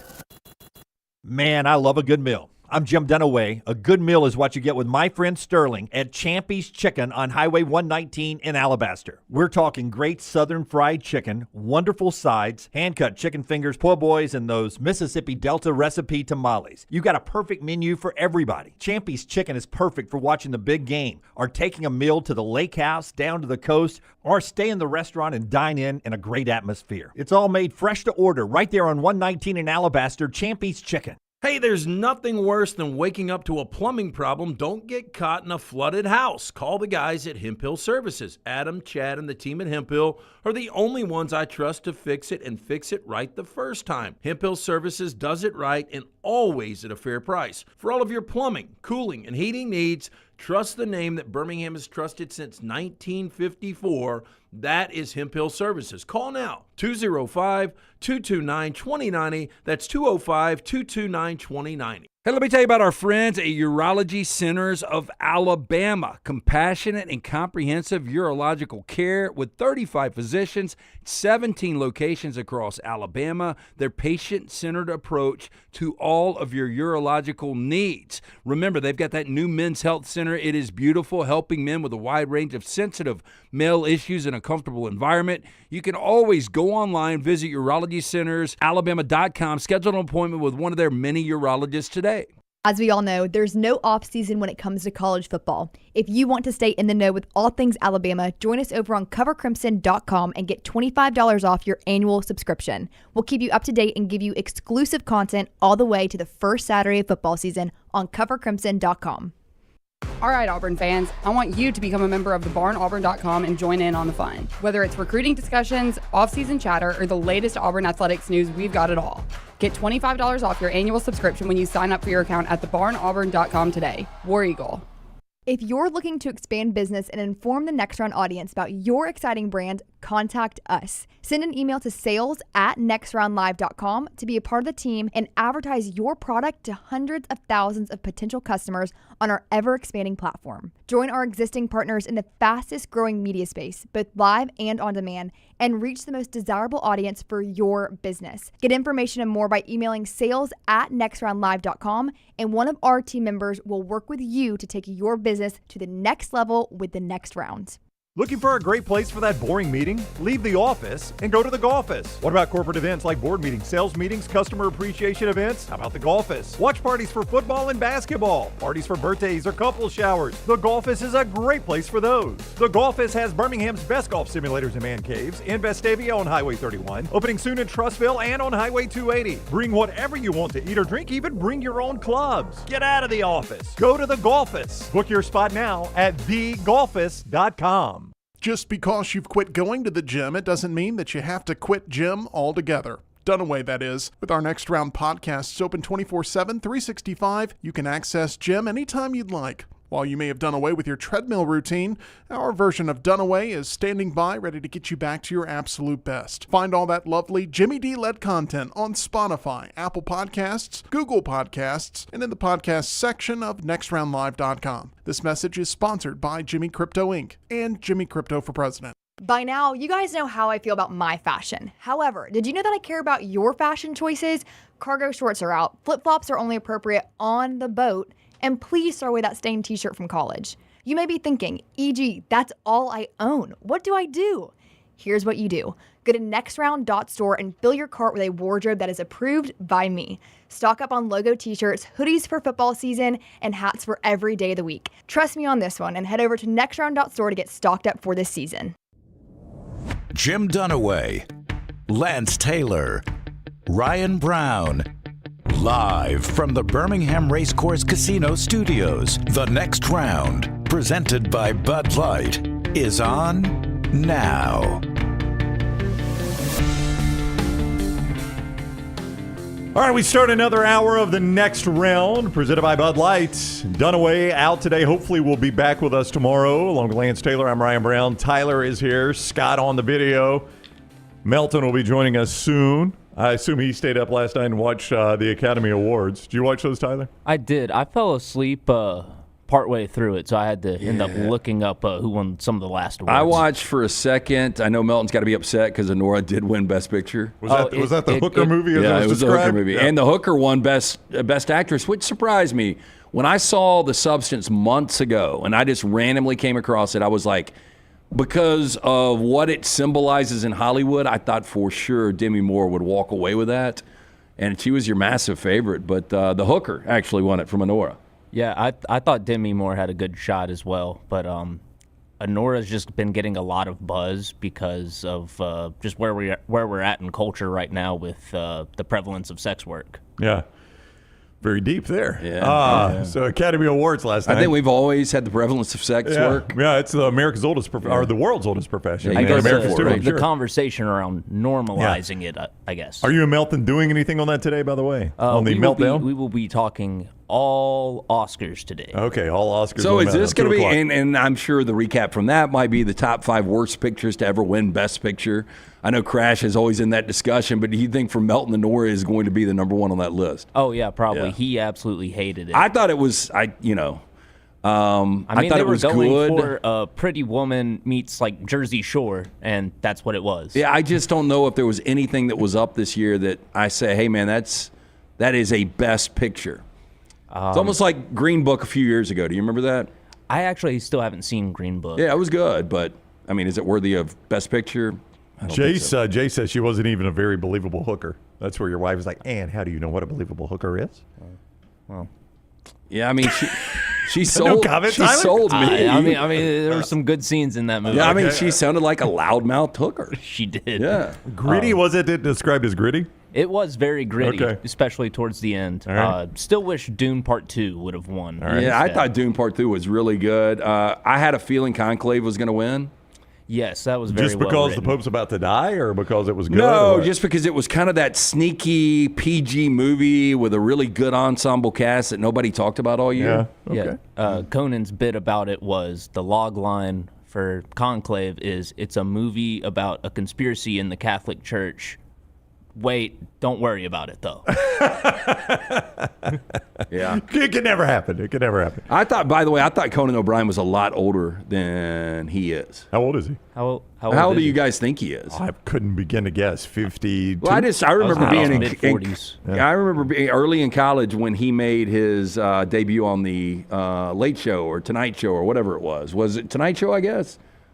What did Conan O'Brien take? I think he that took was over it, from Letterman. Yeah, he took over for Leno, didn't he? I thought he took over for Leno. But I remember that first show. I didn't know who the hell he was. But at that point, I thought he was, a little bit older. And then looking at him last night, I just guessed because normally in Hollywood they're older than you think they are. I thought he was around 70. He's 61 years old. Yeah, he's younger than I thought. Wow. Oh, he's a lot older than you thought. Yeah. Yeah, he's a lot younger than I thought. So all that coming up with the Meltdown, that and much more coming up with the Meltdown a little bit later on. As we start this hour, it's presented in part by our friends at Odie's Tavern. Odie's Tavern, 2 great locations for you. The original and Crestline, Edgewood as well. Wednesday nights will be at the original location. Odie's Team Trivia, that's every Wednesday night at 8 o'clock. Live music every Thursday and Friday. And, of course, great food every single day at Odie's Tavern. Sit out, enjoy this spring weather when it warms up a little bit. I think it'll be in the mid-60s later today. From the award-winning wings, delicious burgers, great sandwiches, ice-cold beer buckets full of the Bud Light. Get into Will Haver and that great staff, Odie's Tavern. You mentioned Alabama not calling timeout. You weren't critical of Nate Oates. You're saying you probably don't want to call timeout after the 5-second call when. Well, I'm not saying you don't want to. What would you have done? The other way to look at this, let's say they call timeout, he gets the right personnel in, and then Tennessee hits a 3 and walks it off. People are like, man, you gave him time to regroup. Mm-hmm. What do you do if you're Rick Barnes? That's the question. You just got the ball handed back to you. You did not think you were going to get this possession. You thought it was going to come down to a miss or make by Alabama, and you're going to have to play overtime. You've gotten the break of your life here. You get the ball back. What do you do? House money. Let it play out. Just let it play out. Yeah. Here's what Rick Barnes said he wanted to do in that situation. To be honest with you, I was calling timeout. I didn't see the play.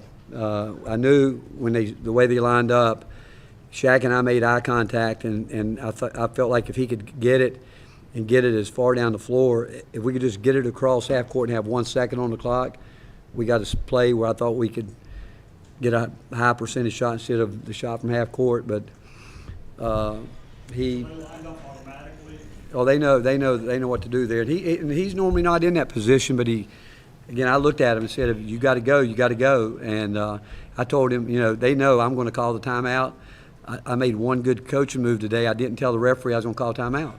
I normally tell them, and they would have probably given it to me, But I'm screaming, and I did not see the shot. We found a way, and I love this group of guys, and we know we've got to continue to improve. I think every team in the country, if they want to continue to play and be there at the end, got to get better. But again, just proud of the effort our guys gave today against an outstanding basketball team. I appreciate his honesty. I mean, like most coaches sat there and said, "No, I drew that up. We work on that back in the off season. Never know when you're going to get to use it, but we draw that up." He's like, "No, dude, I was trying to call timeout. I was totally going to ruin everything." Imagine if he gets that. I mean, now you would not have known. It's hard for me to believe they've got. It might go. It probably goes to overtime at that point. Who knows? Yeah, because it's hard for me to wins? believe you're going to get a really good look with 1 second on the clock. But he said they got a play he thinks they can get a good look on. Yeah, I've seen, normally in those situations, under 2 seconds. And again, there was a full, how many ticks on the clock? 3.5? Something like that. 3.8 maybe? Because, they had to go to the monitor. I don't know if you noticed this, too. So they go to the monitor and they reset the clock before the five line inbound attempt. And initially didn't reset the shot clock. And I'm like, wait a minute. How do you add time to the game clock, but you don't add time to the shot clock? And then they go back and they adjust the shot clock. So, yeah, it's like 3.7. Yeah, I've seen the missile pass to the timeline and get the quick timeout. But, man, having him dribble up, get the timeout there. I mean, you would have had a full second. But I just, I think in the flow, obviously it worked out the way it worked out. And that is not a high percentage shot. I mean, Meshack probably hits that 10% of the time. I mean, in practice, he probably hits it 10% of the time. When they're goofing off at the end of practice and like, Meshack, take one from 30, he probably hits that 10% of the time. Heat of the battle, a potential 1 seed on the line. Yeah, I mean, look. It probably hit even 10%. Yeah, Chaz Lanier probably hits that one 25% of the time, 1 out of 4. Mark Sears probably hits it 25, 30% of the time, right? Holloway, guys like that are, they've got a decent percentage on it. But this guy who, what'd you say, 7 threes? 7 threes in conference play before that one. Yeah. I mean, just incredible finish there in that game. By the way, I want to dig back through this real quick in the MyBookie.ag chat room. Hunter says, and I did not see this stat, but I'm willing to take his word for it. We don't play a whole lot of home games in the month of March. He said that's the first home loss for Kansas in March in 43 years. Ooh. Can you believe that? Well, I mean, you generally only play one March home game. Yeah, but sometimes you might get if you've won 42 straight March games, that's insane. Well, I mean, but I could believe it. Lance, they win the Big 12 every year. Oh, man. You don't believe this one? It's hard to believe. I mean, I'll believe it because, it'd be hard to make up. God, that's definitely stat of the day. Yeah. I mean, if indeed you've won 43 straight March home games. I mean, that was one heck of an upset. This Kansas team, though, you really want to see them in your bracket, don't you? Well, I can't believe that they're 10-8 in conference. I can't believe they're 4-7 away from Fog Allen. Yeah, I mean, I don't. But at the same time, there's no expectation now. So nobody's going to be looking at Bill Self outside of the uniform, just that Kansas brand. But, I mean, obviously they're talented enough to beat anybody on a given night. Yeah, I mean, I think, the Kansas brand, and the reason I said you might want to see them in your bracket is I just wonder if they're going to get overseeded because of that brand, that you might get an overseeded, not very good Kansas team, whereas most teams, based on what Kansas has done, might be like a 10 seed. Kansas might be an 8, maybe even a 7. I don't know where Lenardi will have them whenever he does his next one. This is the time of year when Lenardi does not do one every day, and we're always like, why would you not do one every day? It's going to change every single day. Before we go to 4 downs, let me tell you about Urology Centers of Alabama. UCA, 35 urologists, 16 locations. They treat all your urological needs, from prostate health to kidney stones, vasectomies. UrologyCentersAlabama.com to find a location nearest you and schedule an appointment. UrologyCentersAlabama.com. By the way, as we discuss this, Auburn coach Hugh Freeze revealed that he has been diagnosed with prostate cancer, which is why it's very important, as he encourages you, Lance. Hugh Freeze said this himself. I encourage everyone to make sure you get that yearly checkup. It was a yearly checkup that has allowed his doctors to catch this very early in the process, so the prognosis is very, very good. But he'll undergo cancer treatments. We tell you about Urology Centers of Alabama all the time. That yearly checkup at our age and Hugh Freeze's age is very, very important. Got to do it. Have you had a colonoscopy yet? I have not. Because you shit in the box, I did, right? yes. You like to remind everyone of that. Yes, when you bring this up. I did do that. And well, every time I see that not. commercial, I think of you, and I've got one other friend that did the same thing. And they told me no need for the colonoscopy right now. I may still do it at my age. I'm supposed to get, so I got my only one 3 years ago. Yeah. I'm supposed to get another one like right now because I've got diverticulitis. But right. And so they want me to get another one. Yeah. It wasn't bad. I mean, everybody that's had one will agree. The prep the day before it's is the awful. day before, right? But I've heard they've got some kind of new prep system where you don't have to drink as much of that, whatever it is. Yeah.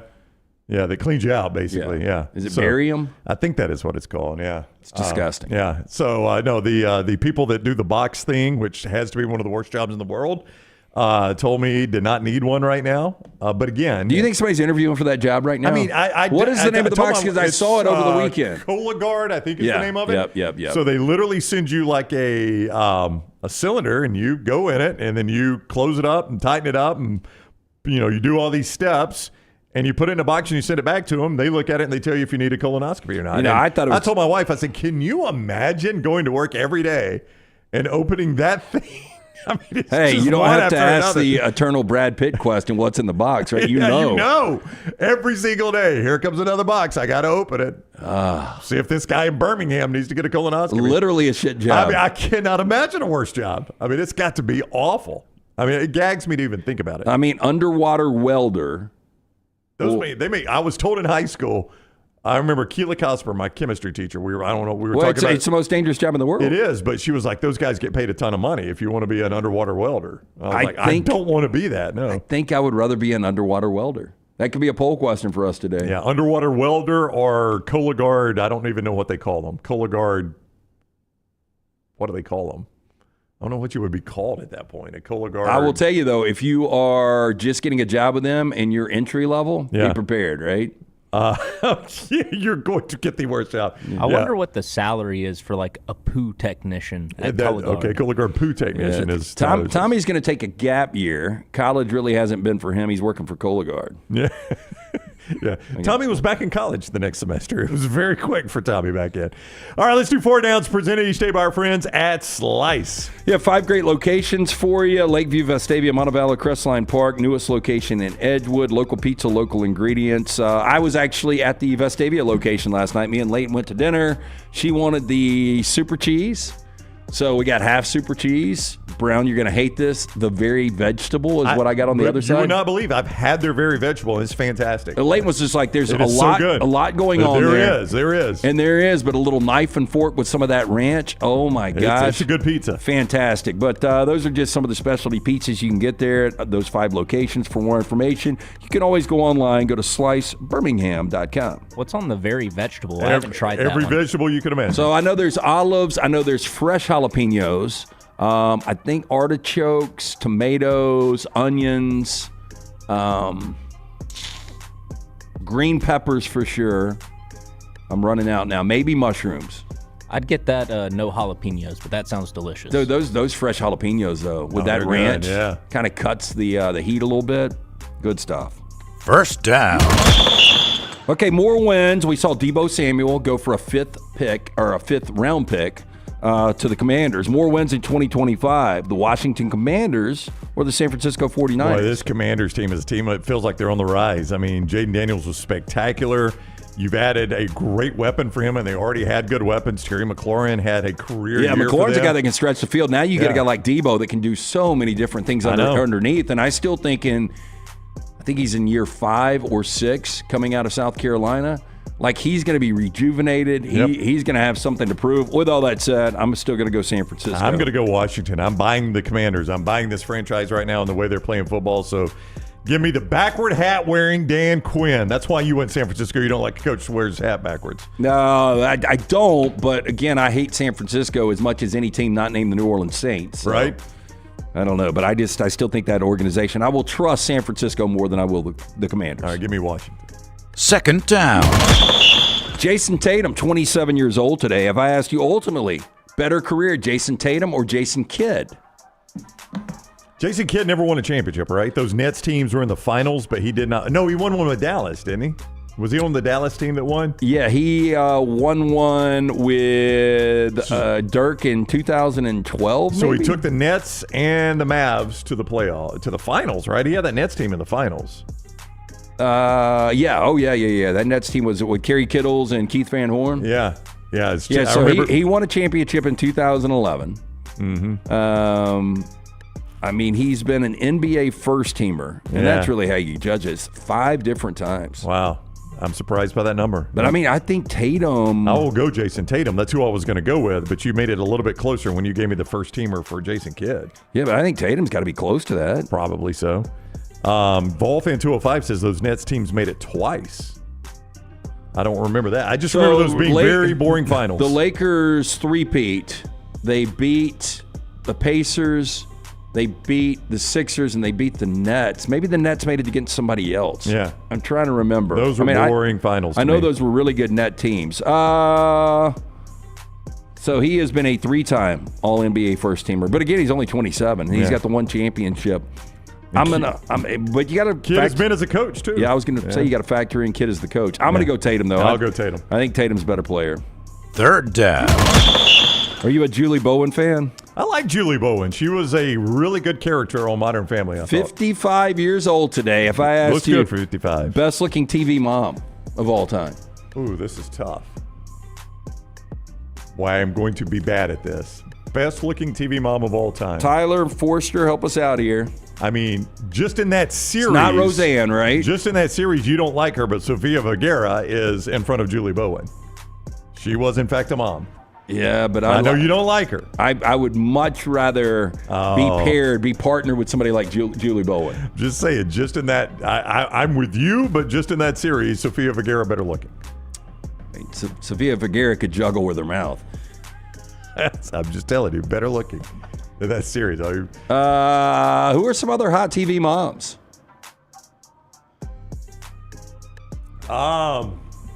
Not Leave It to Beaver. Well, June Cleaver. I'm going to get out of the black and white era.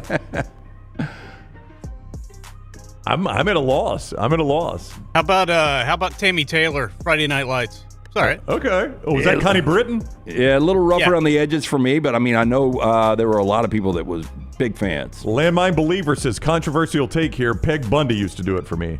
Oh, no. Didn't do it for Ed O'Neill, right? He said it was controversial, guys. Well, here we go. Oh, the Chicken Weeds. Mary Louise Parker in that role. Never watched Weeds. Weeds pretty funny. I didn't see a lot of it. Connie Britton is on this list. Yeah. Elizabeth Montgomery is Samantha Stevens Bewitched. We got to go back to the black and white days there. Pavlik says Angie on George Lopez show was nice. I've never watched the George Lopez show. I never saw that. That's a good point. Okay. Eva Longoria, Desperate Housewives. I mean, just that picture. Oh, wow. I forgot. She had a kid on that show? I don't know. Did she? I don't know. I've never watched one episode of Desperate Housewives, but I am familiar with Eva Longoria. Jay says Lois from Family Guy. No. Marge, too, then, right? I mean, I guess the Allie Larder right now is technically a TV mom. Probably a 1 seed right there. So I Googled it, and Amelia Clark, Daenerys from Game of Thrones, popped up because she's the mother of dragons. Oh, that seems like a stretch that right there. That feels like a stretch, but I'd go with that. Oh, here's one. This was just on in my house the other day. Jennifer was watching an episode. January Jones in Mad Men. Oh, yeah. Yeah, January Jones. One of the worst personalities. She was a dud, complete dud, but she looked good being a dud. Fourth down. Alexander Graham Bell would have been 178 years old today. I don't know if this will resonate with Tyler at all, but if I ask you the thing you remember most about the telephone growing up, because I went through all the telephone stages. I went through before there was call waiting. All right. When people would do an emergency breakthrough. I remember that. Yeah. The call waiting. I remember collect calls back in the day. They were a big thing. I remember these words you're saying. Yeah, I know. The phone card that I would run up. My one summer when I lived in Elkhart, and then when I lived in LA the next year, I crushed the phone card. What was hilarious, Tyler, is even when we first got cell phones, if you were out of your area, like for instance, if I were in Nashville and I was calling back to Birmingham, you had to make it so quick. It was so freaking the roaming expensive. charges. And I was told that when I went to New York for the first time, it was right after 9/11, so it was October of 2001, and I rolled up in one weekend over $500 of roaming charges. You'd have to call like, hey, I made it in Nashville safely. I'm okay. I'll talk to you when I get to the hotel. Bye. I mean, that was pretty much all you could do. So what's the point then of having a cell phone if you've still got to because you had the roaming charges? Your local, like if you were, back then. You had a local area. Yeah. I'm selling advertising at Jocks, and it doesn't cost me my monthly fee just to make local calls. Like if you were in the 205 area code, you were fine. Oh, okay. But it was once you left your area code, I think it was, right? Or maybe there was more. So hotels make a good majority of money on their parking. They used to make it on phone calls. Yeah, you used to have to pay You used to have to pay for local calls in a hotel. You would pay for local calls, but that one long distance call cost you like $10 for like 2 minutes. Yeah, that's wild. I think the thing I remember most is when caller ID first came out and you had to get the extra box to put on your phone. You remember that? Yeah. It would tell you it was calling. Yep. It was before they built it into the phone, and that was just amazing. It's like the phone would ring and I could tell, oh, it's Uncle Joe's calling. You remember late night having the phone conversation? You're not supposed to be on the phone. You drag the phone, extended cord into your room. You got to be quiet. Yeah. The kids have it so easy now. You can snap. You can text. Yeah. And prank calls. Prank calls were big back then because you didn't have caller ID and everybody answered the phone. Yeah, like you call the bowling alley. You got 10-pound balls? Yeah, we've got 10-pound balls. How the hell do you get them in your pants? That's terrible. Is your refrigerator running? Yeah, you might want to go catch it. Terrible stuff. Boy, we were. We had a lot of idle time back in the day. We did get outside though, right? Yeah, that's right. That is trash presented by, 4 Downs presented by Slice. Yeah, 5 great locations, lunch or dinner. Pick up a couple of pizzas on your way home. Go for a slice and a salad today from the Hot Mama, the Soul Pie, that very vegetable. Try it out with the ranch on the side. You're going to love it.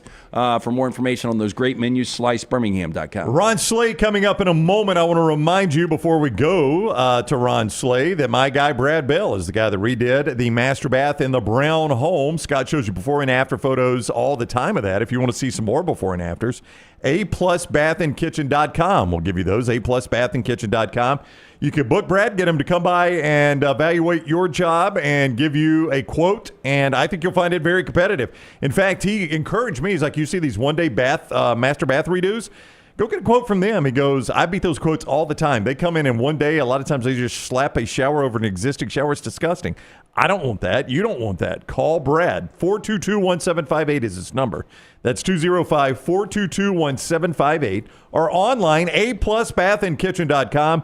That is aplusbathandkitchen.com. Ron Slay is next on the next round. Call the next round now at 205-734-0923. Let's face it, a home is one of the most powerful assets you can have, and our friends at Mortgage Right want to help you build wealth through home ownership. Mortgage Right is all about providing competitive rates, a variety of loan products, and a multitude of resources for a seamless home buying experience. They treat their borrowers like family and are always looking to bring more happy homeowners under their roof. See more by visiting mortgageright.com/TNR today and start living. That's mortgageright.com/TNR. NMLS 2239, equal housing lender. Hey, there's nothing worse than waking up to a plumbing problem. Don't get caught in a flooded house. Call the guys at Hemp Hill Services. Adam, Chad, and the team at Hemp Hill are the only ones I trust to fix it and fix it right the first time. Hemp Hill Services does it right and always at a fair price. For all of your plumbing, cooling, and heating needs, trust the name that Birmingham has trusted since 1954. That is Hemp Hill Services. Call now, 205-229-2090. That's 205-229-2090. Stop by the New York Butcher Shop and pick up the finest in certified Angus prime beef steaks and burgers, premium pork chops, ribs, and all-natural chicken cut to order just for you. Their chef-prepared entrees and side dishes are the perfect dinner-to-go choice for your family and are ready to heat at home. With a great selection of fine wines and desserts, the New York Butcher Shop is your one-stop dinner shop. 2 locations to serve you, Cahaba Heights and on Highway 119 in Greystone. The New York Butcher Shop, rare quality, well-done service. Looking to expand your business? Let the Next Round help you. Contact us, sales@nextroundlive.com, and be part of the team. Advertise your product to hundreds of thousands of potential customers on our ever-expanding platforms. The Next Round can take your business to the next level. Join our existing partners in the fastest-growing media space, both live and on demand, while reaching the most desirable audience for your business. Get more information by emailing sales@nextroundlive.com, and one of our team members will work with you to build a plan to take your business to the next level using the Next Round. When you crave activity like we do, you belong in the Roback family. Get the best golf wear, hoodies, and activewear for men and women at Roback.com. Use promo code TNR20 to get 20% off your order. That's Roback.com, promo code TNR20. The World Wide Web is a large place. Find all your favorite people and content in the same spot. NextRoundLive.com is full of wonderful tidbits about the show you know and love. Find our gear, listen to your favorite personalities, follow our socials, and enjoy your trip to NextRoundLive.com. Want more of the show? Download the app or visit nextroundlive.com for the latest podcast, The Mystery Fifth Hour, our Not For All Ages podcast, The Last Call, and the entire Double Down Media podcast family. All at nextroundlive.com and on the Next Round app. Do you need some refreshed college wear to represent your team this year? Shop Roback's Game Day collection that includes both Alabama and Auburn. From quarter zips to hoodies, Roback has it all. Get 20% off on us using code TNR20 at roback.com. Happy football season. At the Next Round, we strive to make our loyal listeners feel like they're a part of the action all season long. My name is Emily Grace McWhorter, and I do that by bringing you along for any given Saturday in Auburn or Tuscaloosa. From pregame warm-ups, touchdowns that make you feel a part of the play, and everything in between, our goal is to make you feel like you're inside Bryant Denny or Jordan Hare. Follow along on our social media at Next Round Live on Instagram, X, and Facebook. Also, check out thebarnauburn.com and covercrimson.com while you're at it. Here's to fall Saturdays. Looking for a great place for that boring meeting? Leave the office and go to the Golfus. What about corporate events like board meetings, sales meetings, customer appreciation events? How about the Golfus? Watch parties for football and basketball, parties for birthdays or couple showers. The Golfus is a great place for those. The Golfus has Birmingham's best golf simulators and man caves in Vestavia on Highway 31, opening soon in Trussville and on Highway 280. Bring whatever you want to eat or drink, even bring your own clubs. Get out of the office. Go to the Golfus. Book your spot now at thegolfus.com.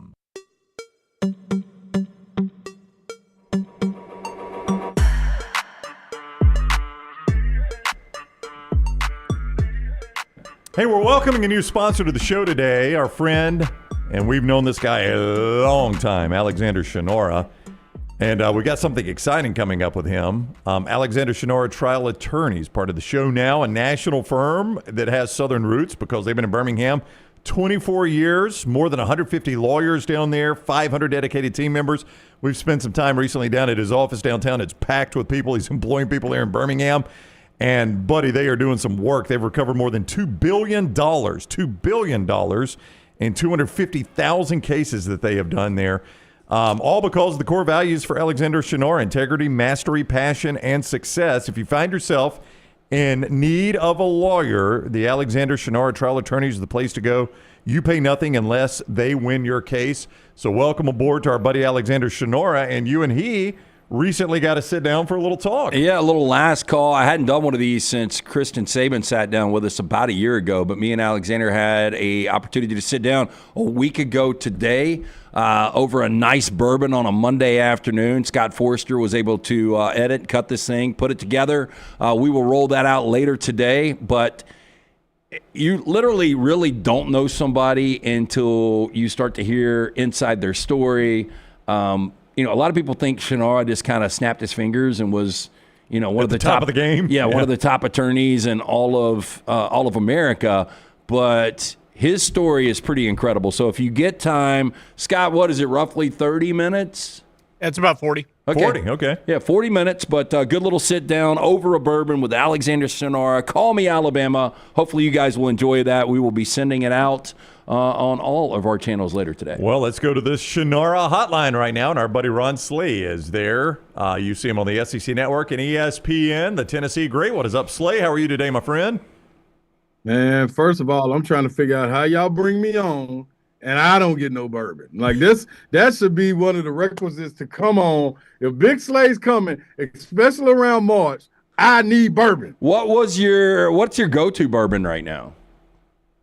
Oh, man, I've been I've been hooked on Blanton's lately just because, they went through that gap where you couldn't get any Blantons because I heard it was the tops weren't able to be made or something. So it was scarce. Bland's so is good. I don't know if you're watching a show right now on Hulu called Paradise. But I need to pick up on it. Sterling Brown. Anyway, it's interesting. Their go-to bourbon is Blanton's. Yeah, it's a president. He's from he's from Kentucky, and he loves some Blantons. Yeah. Yeah, see that E.H. Taylor, man. I'm okay. Well, you are very, very kind to us with your time. We are headed to Nashville next week for the tournament. I will bring you some Blantons, and we'll find a way to connect, or I'll just drop it to the studio or whatever. So Blantons on us. How about that? Hey, man, heck yeah. Hey, so when you were playing in Turkey and Israel and Italy and Spain, what was the go-to over there? I mean, because, bourbon's become a big, obviously a big brand. Tequila's kind of hot right now as well. Mm-hmm. But what was it back in the day? Back then, it was all vodka for me then at that time. Okay. Yeah, give me some good vodka. I'm gonna turn the party all the way out. Ain't no need playing around. Then late night when I tried to simmer down, which I didn't. Champagne. I would switch to a little champagne. Why? I have no earthly idea. Okay, so we never agreed. We've heard the story from Michael Jordan. We heard Barkley. I mean, these guys would party all night. We've talked to you about your escapades over in Europe playing, and then the Mavericks decided after this really dumb trade, Anthony Davis and Luka. Man, we're hearing Luka's going to drink or eat himself out of the league. Luka's so good, he can continue to drink and eat it. It ain't going to matter, right? Listen, dude, it's some people, they just can do it. I'm telling you. One of the guys, a guy that could stay up all night, and this is not from me. This is from a source that coached him, Allen Iverson. I remember him saying, the coach, and it's John Lucas. So everybody knows John Lucas when it comes to alcohol and drugs and things. His story is very well documented, and he's an advocate to make people not do that, especially athletes. But you walk in, and he said, man, it would be plenty of times that guys would come in, they had been drinking or partying the night before, and he would tell them when they come in, hey, man, you can't do what Allen does. Stop it. He can do it. Whatever he does, I don't know what he does, but whatever he does, when he gets on this floor, he's a different animal. So some people, they just got it. Rodman was another one. Oh, yeah, I bet Rodman was one. All he had to do was get rebounds, though, Slay. It was just one thing. Hey, guess what? Hey, man, that defending is way more physical. You're right. And he was one of the best defenders. I had to never worry about that part, though. It was a wild weekend in the Southeastern Conference. Let's start with your former team there. We've got your reaction. We'll play it a little bit later. But just the game itself, it was an excellent game between two teams that are worthy of being a one seed. Probably only one will. But that ending, the last 30 seconds for Alabama and for Tennessee was, if you're a Bama fan, tough to swallow. If you're a Tennessee fan, you say thank the Lord, right? Absolutely. It just goes with, I think, an overall season of the SEC, understanding that, man, it's so difficult to win on the road for whatever reason, whether that be coaching, whether that be bonehead plays, whether it be shots missed, whether it be the crowd getting to you, whatever it is difficult to win on the road. I thought Alabama came out and played a really, really good game, a solid game, getting people to make deposits in that game that you didn't necessarily think. Like Fallon has been struggling. Fallon was playing really well to me in that game. Aiden Holloway's been on. Youngblood, I thought Youngblood could have given them a little bit more, but I think the answer was Jordan Gainey, Chaz Lanier in bunches. The big fella, Felix Okpara, did a terrific job down low as far as defending the rim. You may not see it in the stats, but his impact, man, was second to none, getting second chances as far as offensive rebounding go. And then just that last stretch, I thought that embodied not only who Tennessee is, but who Jemai Mashack is. A guy, when you hear coaches talk about him, and they talked about it throughout the broadcast, how Nate Oats kept on raving about Jemai Mashack. You heard other coaches say you need those type of guys on your on your team, the glue guys, if you will. Young blood is there for Alabama to me. But, man, to get that offensive rebound on the free throw, I don't know if people understand. Like, it's not as documented as it used to be, as much as it put a body on them, put your L's up, box out, get low, step into. Man, undersized guy being able to go in there and get the rebound, even though the bigs were out, it's still big time. And then to go up there and knock down the free throws. He hasn't been shooting free throws well. He didn't touch a piece of the rim. Then you go down and get the jump ball that is forced. Then the 5-second call. Then you cap it all with the big time shot, man, that I don't know if anybody in the arena, if you would have said, okay, we're going to give you 4 options for guys to shoot. Give me the 4 guys you want to shoot. I'm not sure if any of them would have picked Jemai Mashack, but, man, one thing about it, he got the spirit and the soul of a go-getter and a guy that wants to finish and compete, and he answered the bell. You mentioned Jordan Gainey. Outside of Gainey, though, and look, he's a double-figure guy coming off the bench, how much do you worry about this bench once we get to postseason play? Oh, a ton. I've worried about him ever since J.P. Estrella went down. And then on top of J.P. Estrella making their front court thin, Cam Carr walks away in the middle of the year when you're ranked number 1.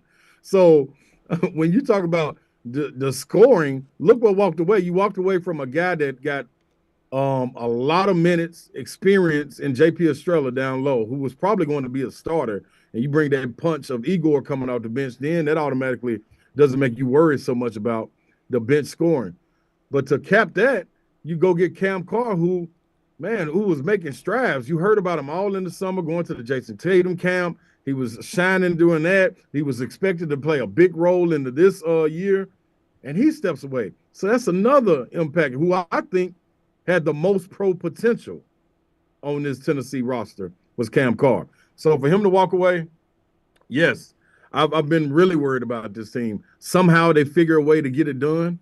But when they don't, where do you turn? Like when you can't count on Gainey, when you can't count on Chaz to score 16 in a row or something, Zakai has a first half like that.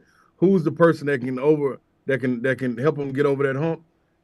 It worries me because a guy like Darlin Stone-Dubar, you haven't seen his impact yet on the game. You saw it in flashes. You saw it in the Illinois game. You saw him a shot against Bama. You see him throughout the season, but the impact consistently is lacking right there. And I think he's the guy, when you look at the guys, top 5 in efficiency coming out last year, Chaz Lanier was number 2.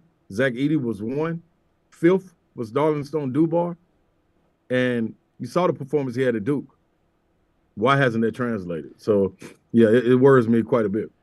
Ron Slee is with us on the Shannara hotline. I do think, though, Alabama's actually playing pretty good basketball. I mean, you watch that game, Slee. I mean, 30 seconds is not going to define your season. That was a bad 30 seconds, and Nate Oats has taken ownership for that poor 30 seconds. But for 39 minutes and 30 seconds, that was a dang good basketball team. I don't think Alabama fans, it's a tough one to swallow. I get it. But, yeah. I mean, you got to feel pretty good, I think, about the way your team's playing coming out of that. Yes, absolutely. You have your team's attention as well. Now, coming out of the Kentucky game and things like that, it started to go right. But you see every game starting, Nate Oats isn't over there barking and screaming and clapping his hands and in a defensive stance because he wants them to shoot more or make better shots or take better shots. He wants them to play defense. They have been trying. And when you have the offensive weapons that they do, the chemistry that they do, all you need to do is give a little bit more effort and pay a little bit more attention. I think they have been doing that.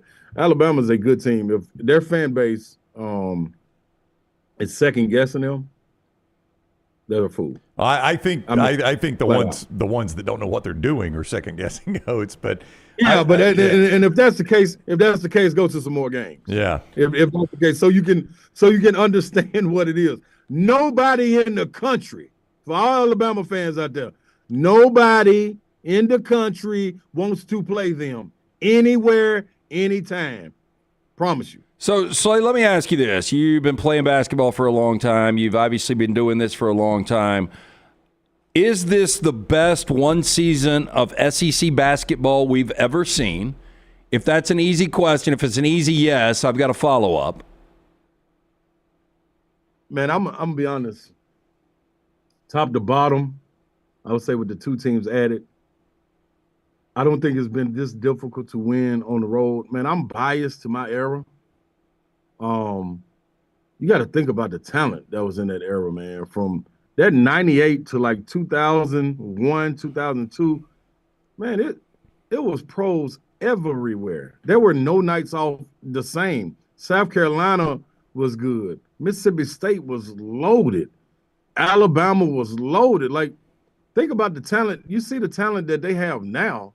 They've been like that. So I was gone during a 14-year gap. So when guys like Richard Hendricks were there and, you know, he came in with a hell of a squad and then kind of tapered off towards the latter part of his years there, I don't understand that. I can't see that. I saw Erwin Dudley get SEC Player of the Year, and he wasn't the most talented on their team. That's what Mo Williams, that's what Gerald Wallace coming off the bench. Like, you got guys, like, it was, hey, man, Auburn was loaded. They were coming off SEC championships. They had Marquise Daniels as the 6th or 7th man. Jamison Brewer. Like, I'm not even talking about the starters. Like, this league was loaded. But okay, so let me ask you I don't this. think it was that difficult to play on the road. So we brought this up earlier today. Auburn sitting at 27-2, 15-1 in that league right now. I said it's probably the best regular season team I have seen in the SEC in the last decade. Like, I would have to go back to 11-12 Kentucky, who, by the way, won 40 games and won a national championship with Anthony Davis. But am I missing here? I mean, could you say that Auburn over the last decade is one of the best regular season teams we've seen? Yes. Yes. No question about it. Because the team that you just named had the best player in the country in Anthony Davis. When you look at a mirror image, Auburn, to me, has the best player in the country. Not potential. Where's this floor start? Where's the roof? None of that. Like Michael Jordan said, the ceiling has no roof with this Auburn team. It's understood. Janai Broome is that deal. The pieces around him, they're that deal. They know how to answer the bell. You can move a guy, you can miss a guy like Denver Jones, be out of the lineup, and not miss a beat because Tahad Pettiford. A guy like Miles Kelly does not have to play. You put Chad Baker-Mazar in. You put a guy like Chris Moore, insert him into the lineup. And Chris Moore, when it comes to talent, he knows who he is. Defensive guy, go out there, do all the blue-collar work. You can insert him in the lineup. Why? Because he's been there as long as Bruce has been there. And he understands exactly what his role is, and they know they can rely on him. Chaney Johnson. The list goes on and on. Big Cardwell down low. Like, the way this team is constructed and with the experience that they have, not age-wise, but games-wise, that's what makes them so experienced. I know we keep on hearing about OKC is younger than them and all that, but the amount of games that these guys have played and played together and the games that they have been in is nothing like what they've been through when they got bounced in the first round of that tournament. This was their core group. So when everybody's looking around like, God, how are they getting this done? Because they walked around with egg on their face all offseason and brought everybody back. That's why they're doing this. That's why they saying call God. You better call somebody. Because when you was walking around and you got put out in that first round of the tournament, we ain't know where to turn. All of a sudden, man, them boys got closer together and they on the tail. You better call somebody. I mean, I've said this all year, and obviously Auburn started to pull away. If you're the regular season champion of this league, you should be the overall 1 seed. I know Duke beat Auburn earlier this year, Slade, but to me, if you're going to say this is the best conference it's ever played, and a lot of people are saying that, the regular season champion ought to be the overall 1. Yeah, I totally agree. And then to me, they can drop these last 2 games, and they still overall number 1. I agree. And don't win a game in the SEC tournament. They're still overall number 1 because the Duke team that they went and played, they didn't play them on the neutral site. They didn't play them in the neutral court. They didn't play them at the Charlotte Hornets arena. They played them in Cameron. That makes a difference. When they went and played Houston, they played them inside of Houston. Like this, they faced every battle and walked away with it unscathed. and continue to grow from it. If it's not, I don't know what you're looking at if you don't say this is an overall number 1 seed that's been tested the way they have. They played high-scoring games, low-scoring games. They played without their National Player of the Year in Janai Broome, and still won. I almost thought for a second, I didn't think they were a better team, but for a stretch, I said, good gosh, they got even more dangerous defensively with him being off the floor. So, man, Bruce got something. The Ron Slay is where you follow him on social media. The Ron Slay, and you see him on the SEC Network and ESPN. Slay, thank you for the time, my man. Have a great week. No doubt, baby. Blanders, baby. Come on to the Music City. We'll bring it to you. We're going like no other, baby. We're going to bring you some. Thank you, buddy. Take care. All right, brother. All right, Slay with us on the Shinara Hotline. If you find yourself in need of an attorney, call the Alexander Shinara Trial Attorneys. You pay nothing unless they win your case. Also, show brought to you today by our friends at Alabama Power. They are calling, by the way, tomorrow. I don't know if you've seen this, 40 to 60 mile an hour winds tomorrow in front of these storms that are coming through. I know they were bad on Saturday night because I had garbage cans that were blowing over. Yeah, it's going to be extremely windy tomorrow in the deep south, especially in Alabama. Severe weather can pop up when you least expect it. That's why Alabama Power is always ready with the tech and know-how to get your power back on fast. Tools that prevent outages, a team on call 24/7. There to keep you safe in the loop. You can stay ahead, too. Head to alabamapower.com/storm for storm safety tips and how to report an outage and how to stay updated when storms are coming. alabamapower.com/storm. Stay safe out there, everybody, with those storms coming in tomorrow, thanks to our friends at Alabama Power. With Slay talking, I mean, boy, I tell you what, it sounds like depth is a concern for Tennessee, but you always hear this time of year depth becomes less of an issue. Longer timeouts, shorter rotations for a lot of people, so you don't necessarily worry about it, do you? Yeah, but you're just not getting any production outside of Gainey off that bench, and he's averaging just a little over 10, had a nice game against Alabama with the 18 on Saturday. But, you know, Auburn's got a bench. Bama's obviously got a bench. I mean, you're right. I mean, the minutes do tighten up once you get to tournament time. Yeah, I don't know. I mean, everybody always says that. You go shorter rotations, you've got longer TV timeouts, so legs become less of an issue and depth becomes less of an issue. We'll see if it plays out that way. We've talked a lot about Alabama's loss at Tennessee, Auburn's win at Kentucky. We have not touched on what might be a devastating loss for Arkansas. They're still in most of the bracket projections, but, buddy, when you lose to South Carolina this time of year the way they did, they had 14 – did I see that right? 14 first-half points in that game? Yeah. 14 first-half points. That's impossible. Dominated by a team in South Carolina that just picked up their second conference win. I agree with you. Like, that was kind of my cutoff line going into the weekend was Arkansas sitting at 6-10, and Georgia picked up their sixth conference win over the weekend as well.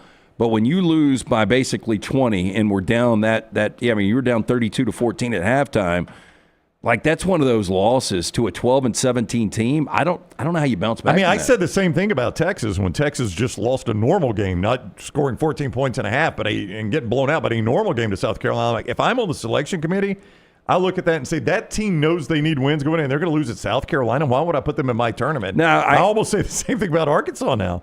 Now, what does Arkansas have to do in these final two games? They've got to go to Memorial to take on Vandy, and then they host tomorrow night, and then they've got Mississippi State. If they were to go 1-1 in those games, both those are tournament teams. I think State's probably higher up the pecking order in the tournament. Vanderbilt beat Missouri over the weekend, which helps them. But puts them at 7-11. Look, I could stomach 7-11, but 6-12. I can't do 6-12. It's probably when you're winning, 1/3 of your conference games, as good as this conference is right now. 6-12, 17-14 at the end of the regular season. If that's their record now, if they win both these, or split them, if they split them and they're 7-11, and then that gets you to 18-13.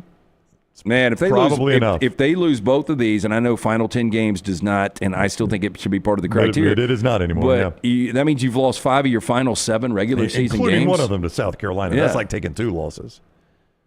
Yeah, I don't know, man. If I got to punt one out, teams that lose to South Carolina are going to be at the top of my list. Texas is playing their way out of this thing too. They lost to Georgia over the weekend. The winner of that game probably. Well, is in a better situation. Not safely in, but a better situation. The loser, most people were thinking, has a lot of work to do. Texas loses that game to Georgia. Texas is now in the bottom 4. Texas and Oklahoma and Oklahoma lost as well. Texas and Oklahoma, Lance, going to need a whole lot of help here, I think. I mean, I just don't know how Oklahoma's even in the conversation at 4-12 in conference. I'm 100% with you. Somebody sent me a tweet on that. I do think Texas can play their way in, winning their final 2 games. Give me a second to pull this tweet up. Talk about Michelson laser vision while I pull this tweet up, because I was going to read this to you. 205-969-8100. Dr. Mort Michelson, the first to perform the LASIK procedure in the state of Alabama way back in 1995. True pioneer, Dr. Jen Michelson. They are the best in the business. Make the phone call that I made more than 2 decades ago. Ask for Amy. Tell her the next round sent you. They are going to hook you up with a hassle-free consultation. You have 0 to lose to find out if LASIK is right for you. 205-969-8100. Again, for more information, MichelsonLaserVision.com. Kevin Sweeney, who is CBB Central, and I'm going to try to explain this without graphics so that it makes sense. This was sent to us by TPG. He said something to counter Lance Taylor in Oklahoma as a tournament team next time. All right? Okay. So he sent this. The reason why talking about conference records is dumb is that if Oklahoma beat Missouri, Texas A&M, and Ole Miss instead of Arizona, Louisville, and Michigan, half the internet would have way fewer qualms with them being an NCAA tournament team. Basically, he's saying Missouri's Ken Pom is equal to Arizona's, Texas A&M's is equal to Louisville's, and Ole Miss's is equal to Michigan. Those are teams they have beaten. They just didn't do it late in the season. And his point is, all right, same quality level of win. It just happens in conference play rather than pre-conference play. It just feels a lot different. You know, I know. Oklahoma was undefeated going into conference play. Right. And so it just with those good wins, like they were playing their best basketball, back in December. And back in, really December. But, I mean, it's just a ton of losses. Right now, you tell me I don't care what conference. They have lost 7 of their last 8 games. Yep. I mean, how do you, and if they lose these final 2 games, which, they're playing Missouri and at Texas. So at that point, you've lost 9 of 10. And the argument he's making here is the overall record would still be the same. So if you trade wins for wins, I know what he's doing here. Yeah, and then that makes their conference record now. Whereas Oklahoma, they're 4-12, so that makes it 7-9. You do feel different about them. You would feel different. Yep, at 7-9. And I would say, and then people will bounce back and be like, well, you don't have any great out-of-conference wins. No, that would be the argument against it. Well, they're 500 in a great league, but they beat nobody I would say, out of look, they've got a young team, led by Jeremiah Fears. It's an easier argument to make when those wins come in conference. I agree 100% with you. Yeah, I mean, I think if Oklahoma wins their final 2 games, there's a good chance they're in. But if they're to even split those games, I just don't know how a team at 5-13 gets in. That Michelson sponsorship was supposed to be the viewing menu. This is why Dunaway does this and not me, Tyler. That's my fault. So what are we watching tonight there, Tyler? Tonight we've got a few different options. My computer will cooperate with me. There it is. How many people you think are streaming Anora tonight and they're going to be like, oh, my God, what did I just watch? Is it available for streaming? Is it? Well, I mean, I had to pay for it. I rented it like 3-4 weeks ago. I would think it is now. Okay. Like I know Nickel Boys went to streaming this weekend. Something else did too. Maybe it was that. Well, all right. We got a Screen Unseen tonight at AMC. It's an R-rated movie, hour and 53 minutes. It could potentially be the new Bong Joon-ho movie, Mickey 17, with Robert Pattinson. I was excited about that because I love Parasite. Mm-hmm. But watching the trailer, it is so confusing. Yeah, I think it's going to be very wacky, like Snowpiercer, but more comedic. Let's see. You've also got the potential for Novocaine with Jack Quaid. And I assume that's Dennis Quaid and Meg Ryan's kid? Yep.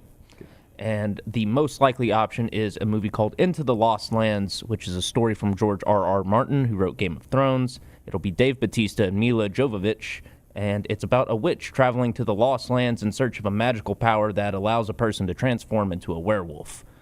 Sounds very odd. I'm expecting some... And you gonna be there tonight? So Tyler, do you wish for one of these when it's a mystery screening? Do you wish for one, or does it not matter? Because ultimately, we know you're going to see every movie you just talked about. It doesn't matter. I kind of hope for the lesser known movies because I know I'm going to see the other ones anyway. So you'll see this witch movie? Yeah. I'm expecting a very cheesy, like, B movie, like, action flick, but is what it is. If you're staying home tonight and not watching that garbage movie, you can go to FXM at 7:15 and watch The Menu. It's been recommended to me a lot. Oh, you hadn't seen it? I have not seen it. Oh, you'd like it. Very good. Very unique. It's got Ray Fiennes, Nicholas Hoult, and Anya Taylor-Joy. And then if you've got HBO at 6:52 precisely. Oh, that's very specific. You can watch the Martin Scorsese classic, Taxi Driver. It's very good. Mohawk for our man De Niro. I'm willing to bet you have not Never seen it. Yeah. Never seen it. I hear great things about it. Sex worker back then, too, Jodie Foster. Wow, man. Oh, yeah, that's Jodie right. That's Foster played like a 14-year-old prostitute. But that's the movie that John 12. Hinckley fell in love with her. Yes. And which is even creepier because she literally is like 14. Well, I mean, I think John Hinckley, there was a lot creepy in that brain there. And by the way, have you ever was seen going to try to kill President Reagan to impress her. You ever seen the Chris Collinsworth video? I saw it. Oh, yeah. Oh, my gosh. Yeah. Different world like that. I saw it yesterday for the first time. You talking about the Mexican restaurant? Yeah, where he's just talking about like one of his favorite hobbies is out chasing women. Yeah. He's like the 14 to 18-year-olds love me. Different world back then. Different world back then. Yeah, so that's where John Hinckley fell in love with Jodie Foster, was in Taxi Driver. He makes music now. John Hinckley does? Yeah, he's been having trouble like booking venues and stuff. Because, really? They don't want a guy that tried to kill the president in their venue? Yeah, they'll originally they'll sign him and be like, yeah, you can come play here next Friday. And then they do a Google search. Word gets out that it's the guy who shot Reagan. Yeah. And they're maybe not. So you guys are telling me that there's never a shelf life on that? It's not like, hey, man, that was 40. That was 40 years ago. Yeah. Let's let the guy play our venue. I mean, can't we forgive and forget? I guess not with John not. Hinckley, yeah. Well, no, I think when you try to kill a president, we probably need to keep you. Did you like Taxi Driver? I did. Yeah, I thought it was very good. You talk about gritty. Oh yeah, yeah. That is a dirty city. Yeah, and Scorsese's got a cameo in that. Oh, he's got a cameo in Taxi Driver. Yeah, he's actually in the cab. That is the viewing menu. When we return in the next hour, college football. On the plate, Alabama opening spring practice today. We'll discuss that. EG is over there for us, so you can catch everything on social media and on YouTube, our YouTube channel, and all of our video platforms. EG will have reports from day one of spring. There are a number of teams out, and Lance has a college football question in our Shannara Spotlight coming up next on the next round. Follow the Next Round on Twitter, Instagram, and Facebook at Next Round Live. Stop by the New York Butcher Shop and pick up the finest in certified Angus prime beef steaks and burgers, premium pork chops, ribs, and all-natural chicken cut to order just for you. Their chef-prepared entrees and side dishes are the perfect dinner-to-go choice for your family and are ready to heat at home. With a great selection of fine wines and desserts, the New York Butcher Shop is your one-stop dinner shop. 2 locations to serve you, Cahaba Heights and on Highway 119 in Greystone. The New York Butcher Shop. Rare quality, well-done service. Storm season is here. Make sure you have a plan of action in place right now. Greg from Pell City and Storm Restoration Roofing should be your first call when storms hit. Insurance companies love working with Storm Restoration Roofing because of Greg Nelson's name and reputation in the industry. When storms hit, call Greg Nelson. He's local, 205-542-3531. He's the home of the free no-cost roof inspection. Greg from Pell City on Facebook, 205-542-3531. It's Storm Restoration Roofing. This hour of the Next Round is presented by the Birmingham Racecourse Casino, now featuring 7 days of giveaways with your chance to win a share of up to $125,000. The more you visit the Birmingham Racecourse Casino, the more chances you have to win. Hey, there's nothing worse than waking up to a plumbing problem. Don't get caught in a flooded house. Call the guys at Hemphill Services. Adam, Chad, and the team at Hemphill are the only ones I trust to fix it and fix it right the first time. Hemphill Services does it right and always at a fair price. For all of your plumbing, cooling, and heating needs, trust the name that Birmingham has trusted since 1954. That is Hemphill Services. Call now, 205-229-2090. That's 205-229-2090. Follow Next Round Live on Twitter, Instagram, Facebook, and YouTube. The social media team at Next Round Live is dedicated to giving you daily news conferences and practice video from UAB, Alabama, Auburn, and around college football. Follow and compare to the sites you used to visit. You'll also get the latest highlights and news from the Next Round Daily Show. Turn on the notifications so you don't miss a thing. Next Round Live on Twitter, Instagram, Facebook, and YouTube. See more at nextroundlive.com. It's time to pull the trigger on the Next Round merch that you've been eyeing. We know there's a lot to choose from at nextround.store, so here's a few of our favorite picks. If you want to match LT and Brown, go with the TNR logo hoodie and throw in one of Dunaway's favorite hats. Any of them will do. The Backroom's go-to is the classic logo t-shirt, while my personal favorite is the light blue TNR crew neck. All of these items can be found at nextround.store and are EG approved. Rest assured, your order will be packed with lots of love from us here at the Next Round. Head over to nextround.store to start filling up your cart. Hey friends, if you're looking to expand your business and inform the Next Round audience about your exciting brand, contact us at sales@nextroundlive.com to be part of the team and advertise your product to hundreds of thousands of potential consumers on our ever-expanding platform. Let the Next Round help take your business to the next level. Get more information by emailing us at sales@nextroundlive.com, and one of our team members will work with you to build a plan to take your business to the next level with the Next Round. Since you listened to my last message so well and got rid of those cargo shorts and stained t-shirts, it's time to replace them with Rowback. Go to rowback.com and click on the refreshed collection to find all that you need for an EG-approved wardrobe. It includes pieces that will have you ready to hit the golf course after a busy day of meetings, or comfy favorites for travel and working from home. Get 20% off using code TNR20. See, I'm saving you some money. No matter the occasion, the Next Round store has you covered with whatever you need. Head over to nextround.store and start filling your cart up now. When you wear your gear, make sure to let us know by posting on socials, and you might just end up seeing yourself during a commercial break. Go browse now at nextround.store and place your order before the break ends. Jim Dunaway, Lance Taylor, Ryan Brown. Live from the Birmingham Racecourse Casino Studios, the Next Round, presented by Bud Light, is on now. All right, we start our final hour of a Monday show. Hopefully Dunaway back with us soon. We got a lot of football and some more basketball to get to in this hour. He's Lance Taylor. I'm Ryan Brown. Tyler is here. Scott on the video. Tim Melton working on the Meltdown coming up later on today, and also on all the audio podcasts you get. Little T on social media. EG is over at Alabama Spring Practice, day one of Alabama Spring Practice today. So here's who is out. Is there a national champion in this group? Day one of Spring Practice. Oh, talk to me, Brown. I will tell you. Coastal Carolina. No. Kennesaw State. No. Louisville. No. Oh, you had to think about Louisville. I mean, maybe a college football participant. Miami. No. Rice. No. Texas State. No. Virginia. No. And Alabama. That's your one contender out today. Possibly, yeah. Brandon Marcello with those teams out today earlier. Lance is about to ask a college football question, and he says 14 answers you've got? 14 answers. Well, I'll count them real quick as you do whatever you need to do. As I tell everyone that this hour, as always, is presented by our friends at Champy's World Famous Fried Chicken. Go see Sterling and the gang at Champions. They just threw that door open and started serving that lunch right there. The great Mississippi Delta Po' Boys, the Mississippi Delta Tamales, I should say, the great Po' Boys, the great chicken fingers, all the great food and sides and drinks there at Champy's. Highway 119 in Alabaster, champyschicken.com, champyschicken.com. With spring practice starting at Alabama, before you ask your question, I was asked this last night on The Zone with Spiegel. Spiegel asked the question of myself and Doug Segrist.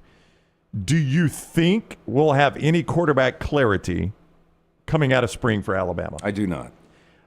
I said you might more than other programs for this reason. Keelan Russell, who, by the way, I saw our buddy Clint Lamb of Cover Crimson said he's added 17 pounds already, which is pretty impressive. And I was, the more you hear about this, don't be surprised. Like Bryce Underwood's going to be your guy at Michigan as a true freshman.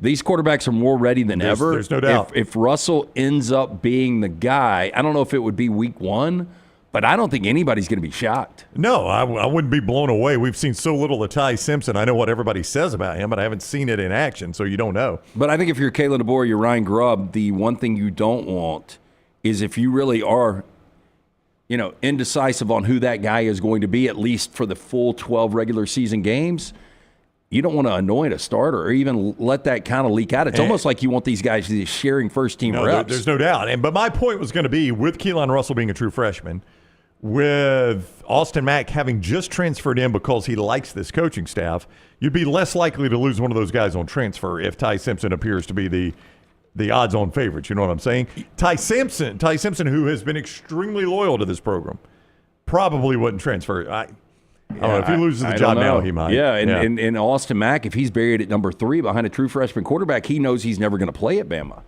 So at that point, as much as Austin Mack might love the fact that he's comfortable with his staff in this system and Ryan Grubb is coming back this year, he might not hang out. Rusty, excited about Keelan Russell in the chat room, says he's up to 190 pounds. He's going to be hard to keep off the field.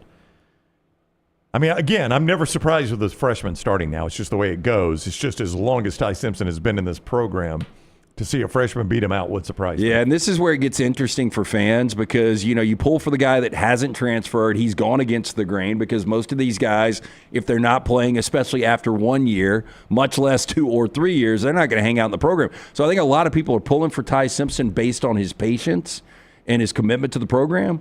But there's something about a true freshman, right? Yeah. Like, oh, man. I know, it's that untapped talent and potential and the unseen, I guess, not necessarily untapped, but that unseen potential of a true freshman. And then you got him for 3 years. I mean, what should be a bigger impact guy? A true freshman in the Power 5 or the Power 4 now, or a rookie quarterback in the NFL, like a Caleb Williams or a Jaden Daniels that went to a conference championship game this year? I mean, do you feel like moving forward, will there be more impactful rookies in the NFL or true freshmen in college football? I think it's almost a 1-to-1 because anymore the rookies come in thinking they can play right away. The problem with rookies is they're normally on crappy teams. But that didn't hurt Jaden Daniels this year. Not at all. I mean, I don't know that I would have called Washington a crappy team, but there's a reason they were drafting high enough to get Jaden Daniels, right? Well, and there's a reason that half the teams that make the postseason the year before don't make it the next year. Yeah. A lot of people in the chat room, man, they are excited at the thought of Keelan Russell. Boy, oh, poor old Ty Simpson can't catch a break, can he? Finally, that guy's time, and everybody will see not everybody. Some people want to see the freshman. Yeah, now. I will still lean that Ty Simpson's going to be that guy, but if Ty Simpson ultimately transferred, I mean, 75% of the Division I teams in the FBS probably would take him. Oh, yeah, just the fact that he was unseen. Yeah, the fact that he was on this roster in Tuscaloosa that long. That brings us to the Shannara Spotlight. Lance is about to ask you a question about college football and the college football playoff. What'd you come up with, 16 answers or 14? 14 answers? I came out with 14. All right. Now, it could be more. I could be completely off, very subjective. But my question is, how many fan bases would say going into 2025 that it is college football playoff or bust? College football playoff or bust in today's Spotlight. The College Football Spotlight. It is presented by Shannara. Alexander Shannara Trial Attorneys, a national firm with southern roots right here in Birmingham for 24 years. 150 lawyers, 500 dedicated team members, $2 billion they've recovered with their elite trial lawyers. And now they handle not only personal injury claims, but also fire and storm damage, bad drug and device claims, disability, workers' comp, and a host of other claims. Alexander Shannara Trial Attorneys, they bring you the Spotlight every day. Okay, so we've got 11 spots because we've got one that's going to go to the Group 5. Right. So as I go through this, you tell me if you agree or disagree. We will start in the ACC. I think there are 2 fan bases that would say college football or bust, but I think it's only 2. College football playoff or bust would have to be Clemson and Miami. Those are the 2 that Miami I've got. was so close this year. You downgrade at quarterback, but I think they're thinking, if we were that close this year, why could we not be that close the next year, right? You say you downgrade. If I'm just guessing where NIL is, you probably paid Carson Beck more than you paid Cam Ward last year. You don't think Carson Beck can be as good as Cam Ward? No, I do not. I think so Carson Beck is a downgrade. He can be really good. Yeah, Cam Ward, and I heard Dan Orlovsky, you and I were talking about this, back on ESPN today. Congratulations. Hopefully a really, really nice contract for him. He does such great work. But, he was talking about how good he thinks Cam Ward's going to be, and Cam Ward taking over games this past regular season, and didn't see a lot of other quarterbacks doing that. But, yeah, they were 10-3. I mean, Clemson is Clemson. Yeah. If it's anything less than a college football playoff, and in the first year we had a 12-teamer, they were there. They win the ACC.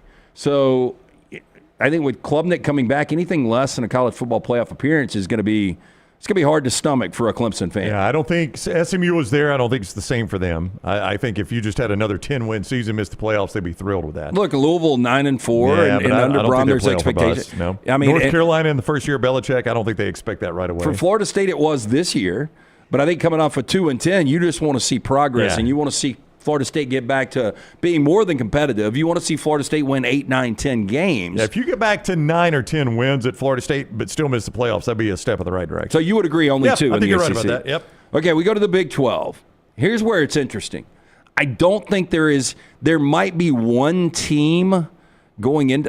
I just don't think there's any fan base that is going to be devastated with not going to the college football playoff, because the way it looks, much like last year, moving forward, more years than not, it's going to be one in the Big 12, coming from the Big 12. Whoever wins that Big 12 championship game is going to get in. I don't think they're going to have an at-large. Playoff or bust out of the Big 12? I didn't have one. I think BYU is going to be your team to beat, just my opinion. But I don't think there's a fan base. Like, BYU fans wouldn't be like, damn, they won 11 games last year. Yeah. I can't think of one. I'm 100% with you. In the Big 12, I don't think that there is one. I think any of them that get close, that season would be such a good season. They'd be like, we played for the conference championship. We lost the game, but heck, we're in the conference championship. Because to your point, you're not going to get an at-large yet. We're not in that window where you get the 2 teams. So the team that doesn't make it will have played for a conference championship, and I think you'd be thrilled with that. Well, let's go on and get this one out of the way. The independent Notre Dame. Notre Dame coming off 14 wins, playing for a national championship. Yep. They expect to be back in that 12-team playoff. Yeah. Notre Dame is playoff or bust. So we've got 3 teams through Notre Dame and 2 conferences, the ACC and the Big 12. We're about to run out of conferences. Then we come to the 2 power conferences, the Big 10 and the SEC. In the Big 10, I have got 5 that I believe. Okay. Michigan? Yes. Ohio State? Yes. Penn State? Yes. The team that won it last year. Yeah. The Big 10. Won the Big 10 last year. Yep. Oregon. Getting their Big 10 team. And then this one, to me, it's very subjective. Did you go USC? I went USC. Yeah. And look, I know it's hard to believe. At some point, he's got to do it. Yeah, you're coming off a 7-6 last year. It was a very average season. I did think there was a little bit of improvement overall with the team. Quarterback position, a major downgrade from what you had in Caleb Williams to Miller Moss, and then Maeva ultimately was that guy. But would you say USC right now? It's year 4 for Lincoln Riley. They haven't done enough to believe that, no, but I get what you're saying is you're in year 4, you're at USC. All we're asking you to do is finish in the top 12. You ought to be able to do that at USC. So, yeah, I would 100% agree with you. Well, and here's the thing I would look at, too. I don't think their level of accomplishment makes them believe that. I just think who they're supposed to be makes them believe that. You talking about beating a dead horse to death, I'm going to do that with my Indiana analogy. But if Indiana can do it year 1 in Cignetti, why can't USC year 4? Yep. And, boy, there were a lot of devastating, really close losses last year. So I would say those 5 teams with Notre Dame, Miami and Clemson, you've got 8 going into the SEC. The SEC, I had a total of 6 teams that I believe fan bases will be extremely upset if they don't make a college football playoff this year. Georgia, Texas. Yep. Tennessee was in it. Yeah, and Tennessee with Nico coming back in year 3. I mean, you're in it with Nico last year, and you got him coming back. I don't know how you would accept not being in it again. Alabama, for certain. That's obvious. So we got 6, is what you said? Yeah, that's 4. LSU. Oh, that's obvious. That's 5. Number 6. And much like USC, to me, this is much more subjective. Yeah. And maybe this fan base doesn't get upset. But I would have them there. Texas A&M? No. You didn't go A&M? Florida? Nope. I mean, you can make those arguments. Yeah. The Ole Miss? I went Ole Miss. I mean, they were close again, and I keep hearing people talk about Austin Simmons is not going to be a drop-off from Jackson Dart. So Jackson Dart could end up being the 3rd quarterback taken in the NFL draft. And it's not going to be a drop-off on his backup, yeah. Okay, so 10 wins. Everybody thought Ole Miss with that schedule. I mean, if you would have told Ole Miss fans that Arizona State and SMU and Indiana made the college football playoff and they didn't, what went wrong? So when I look at the schedule, man, they're definitely only underdogs in 1 game. Mm-hmm. Ole Miss is? Yeah, that's it. I mean, they might be more. So I don't have their schedule in front of me. They're favored against Georgia State. They're going to be favored at Kentucky. They're favored at home against Arkansas. They're favored against Tulane at home. LSU, that game's always right around a pick. It's in Oxford this year. I think they'll be favored there. They're going to be favored against Washington State. They go to Athens. They'll be a dog there. In Norman, by that point, we'll know how good this Oklahoma team and John Mateer is. I lean that's right around the pick. They're going to be favored at home against South Carolina, the Citadel. They've got Florida at home. They'll be favored, and at Mississippi State. I mean, worst case, I think they're underdogs in 2 games. Give me how, and Scott is showing you the schedule there. Give me how it plays out for South Carolina, where their fans are okay, but they don't make the college football playoff. It's a difficult schedule. I know you're about to pull the schedule up. Here's what I've got to be. I've got to be realistic if I'm a South Carolina fan. You know fans are not realistic. Yeah, and that's almost like with Ole Miss. That would be the other side of the argument. The schedule is very beneficial. Scott is showing you the schedule with South Carolina. We're paying Lane Kiffin top 10 money. Yep. We're coming off 10 wins, but it's still Ole Miss, and I've never seen it before. The opposite is true of South Carolina, though. It's not a beneficial schedule. That's a tough schedule that they're playing, South Carolina. And we talk about, you mentioned opening with Virginia Tech. That is close to a pick'em in Mercedes-Benz Stadium, opening with Virginia Tech. Yeah, South Carolina will be favored, but close, yeah. They're at Missouri. They're underdogs there. They're at LSU. They're underdogs there. They host Oklahoma. They host Alabama. They're underdogs against Alabama. They're underdogs at Ole Miss. They're at Texas A&M. They're underdogs there. And they host Clemson. I think they're underdogs there. So they're underdogs in 6 games. It's one of the reasons that even with what seems to be a really, really good college quarterback in Lenora Sellers, there's a reason their win total is only 6.5 in Vegas right now. I'm with you. Looking at it from the outside, I could see if South Carolina gets to 9 wins and doesn't make it in, I'm like, man, Shane Beamer's done a really good job. Yeah. But they were everybody's darling at the end of last year, and you get a little taste of that. You expect to be there. Yeah, unfortunately for South Carolina, I've got a feeling they're going to be one of the more disappointing teams because I think they're going to be as good as Sellers is. He might drop back just a little bit, but I think they're going to be 6-6, 7-5, and South Carolina fans are going to say, man, we won 9 games, and we really came on at the end of the year. Really, the final 2 minutes of that Alabama game was kind of the turning point. Yeah. No, you're absolutely right. If they win that game, they're in the college football playoff. They are. Assuming they did everything else they did.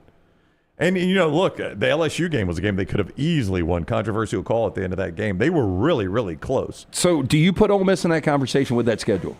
Yeah, with that schedule. Okay. And you were so close this year. Would you go any more than 6 in the SEC? Texas, Georgia, Tennessee, Alabama, LSU, Ole Miss. I don't think Texas A&M should be there. I don't either. No. I think if you creep up 9, 10 wins, you're in the conversation late November. So if you agree with me on all that, 2 ACC, 0 Big 12, 4 Big 10, Notre Dame, and 6 SEC, that is 14 teams for 11 spots. So by that, only 3 fan bases are going to be really upset. See, we've made everybody happy now. Unless you get an SMU, Arizona, Indiana, and you get 3 of the others, and then you maybe have 6 to 8 fan bases that are upset about this. That is the Shannara Spotlight. Alexander Shannara, trial attorneys, Shannara.com. All right, let's move on to the NFL Combine after you tell us about Dr. B, who is helping grow that hair back under your hat and on top of my head. No, I forgot who was talking about it over the weekend, and they were talking kids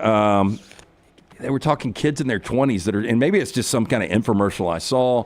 But, hey, look, it doesn't matter if it's 20s, 30s, 40s, 50s. Whenever you start getting a little thin, be preemptive. Dr. Beckenstein, best in the business. Make that phone call that I made 3 years ago, 205-319-0316. That's 205-319-0316. Dr. B, for more than 20 years, women and men have turned to him for a range of cosmetic and reconstructive procedures. They've got that T3 new test. So easy, painless, affordable, takes 4 seconds to perform. It's going to show which medicines and compounds will specifically work for your hair loss. You pick and choose which agents you want. Men and women are ordering Hims, other products online. Don't even know if they work. Stop wasting your money and critical time while you're losing your hair on treatments that aren't working for you. Come see Dr. B. Find out what will work. 205-319-0316 or T3hair.net. All right, so NFL Combine going on, and a lot of future NFL players from certain schools will be there. Some of those, by the way, Daniel Moore is immortalizing with his artwork.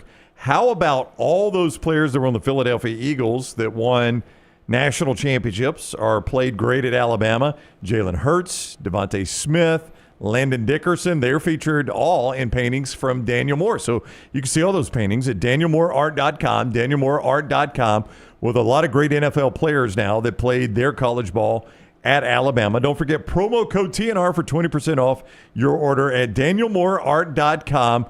He's got the legend, the tribute to Coach Nick Saban, Deuces Wild from the Alabama-Georgia game, and then all those great NFL players that played at Alabama at danielmooreart.com. The NFL Combine this weekend, Jalen Milroe's hand miraculously grew by an inch. I don't know how you make your hand grow by an inch, but whoever measured it at the Senior Bowl clearly messed up. I mean, we've heard that cold does affect body parts, right? I'm not sure the hand was one of them. Yeah, boy, that's crazy. I mean, what great news for him, though. I still don't know how that you can measure a hand and it's that different. So I'm going to go with NFL Combine because you know they've got the Senior Bowl number, right? And then he does the hand measurement, and they're like, now, wait a minute, that's an inch bigger. What's your natural reaction going to be? Do it again, right? So you know at the NFL Combine, they double-check that hand measurement to make sure it was what they initially measured.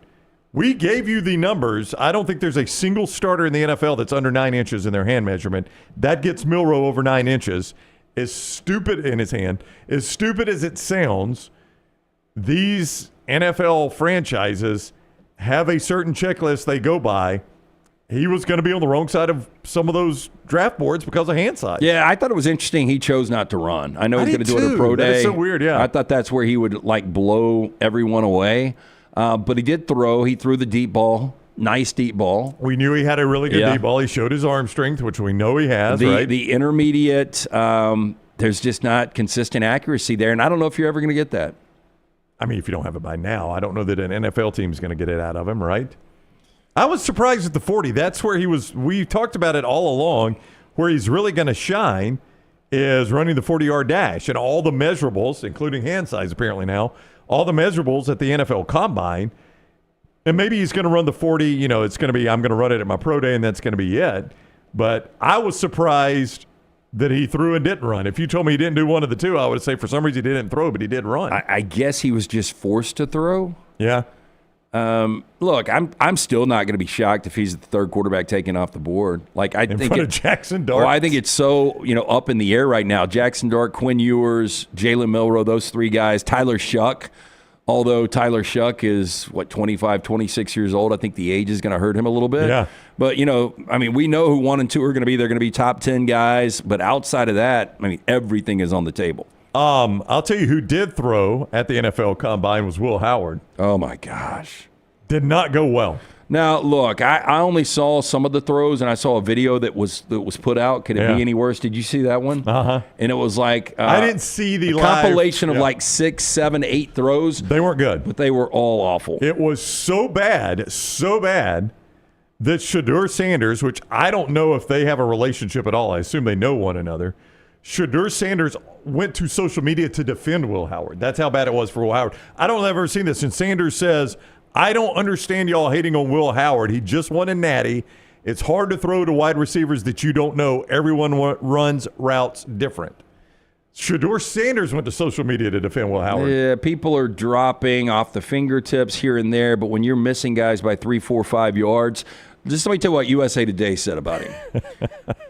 And it wasn't just throwing the football. Howard presents a big, strong-armed option with championship pedigree for teams looking for that day 2 or day 3 option in a weak class. But he struggled with accuracy as well as missed multiple downfield passes. Of the handful of prospects who participated in athletic drills, Howard was the worst in the broad jump and the vertical. Not was one of the worst. The worst. Was the worst. Yeah. So you're inaccurate. You're not athletic. Yeah, you got a championship. And look, I thought he was a big-time competitor. I thought he played well down the stretch for Ryan Day and Chip Kelly in Ohio State. But I have never really thought about Will Howard as an NFL quarterback. Honestly, when I saw him on the combine list as a quarterback, I was surprised. This is before he threw or got measured or anything. I was a little surprised he was even on the combine list. I didn't know that he was being considered, his draft worthiness was high enough to be among the 300, 330 or something like that? Yep. They're invited to the combine. I was surprised he was part of that. Boy, he did not perform well, though. I still can't get over Milroe 8 3/4 at the Senior Bowl and then 9 3/8 at the combine. I mean, it's by almost an inch. I've heard a women's foot will either grow or shrink when they're pregnant. Yeah. I forget which one it is. I'm going to guess grow. I think you probably add a lot of water retention. I know sure. I'm going to say grow, Tyler. We all shrink. I've never heard this. I've heard that. I've not heard that about we women. all shrink, obviously, the older we get. But I have never heard of a 21-year-old's hand growing an inch in a month. I've never heard of that either. I'm with you. So obviously there was a mismeasurement at the Senior Bowl, and that's unfortunate.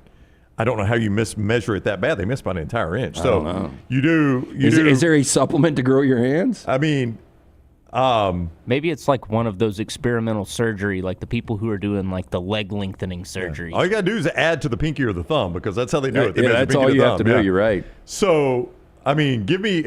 You get an extra pinky? No, I'm just going to say, show me an inch beyond my pinky right there. That's how bad they missed by. Yeah. Look at that. I mean, that's how bad they missed. Yeah. How do you miss it that bad?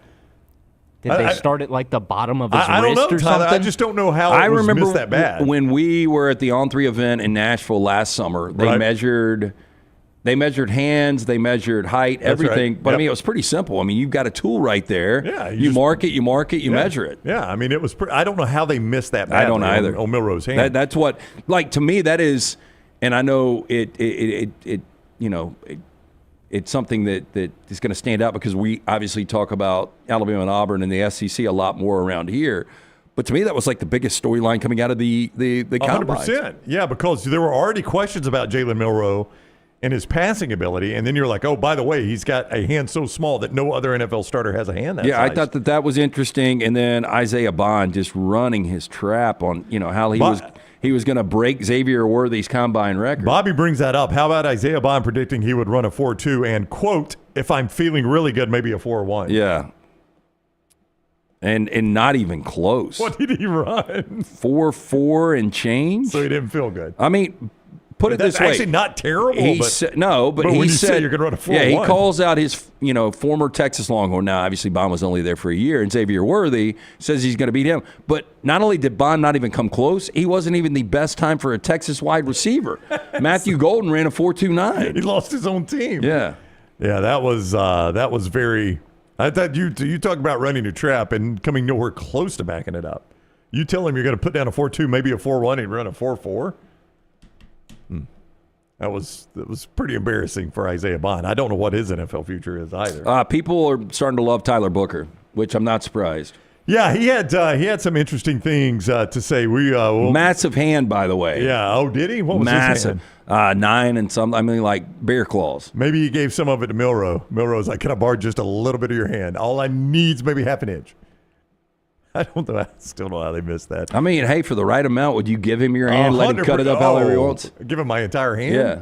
Can't play golf again at that point. Not well, anyway. Well, you could. Not well. I came back with not well. I can't play well right now, so what do I get? What if you go like Japanese mafia style and only go with like a section of your finger? I would have given him enough of my pinky. Like I said, he only needed an inch more pinky.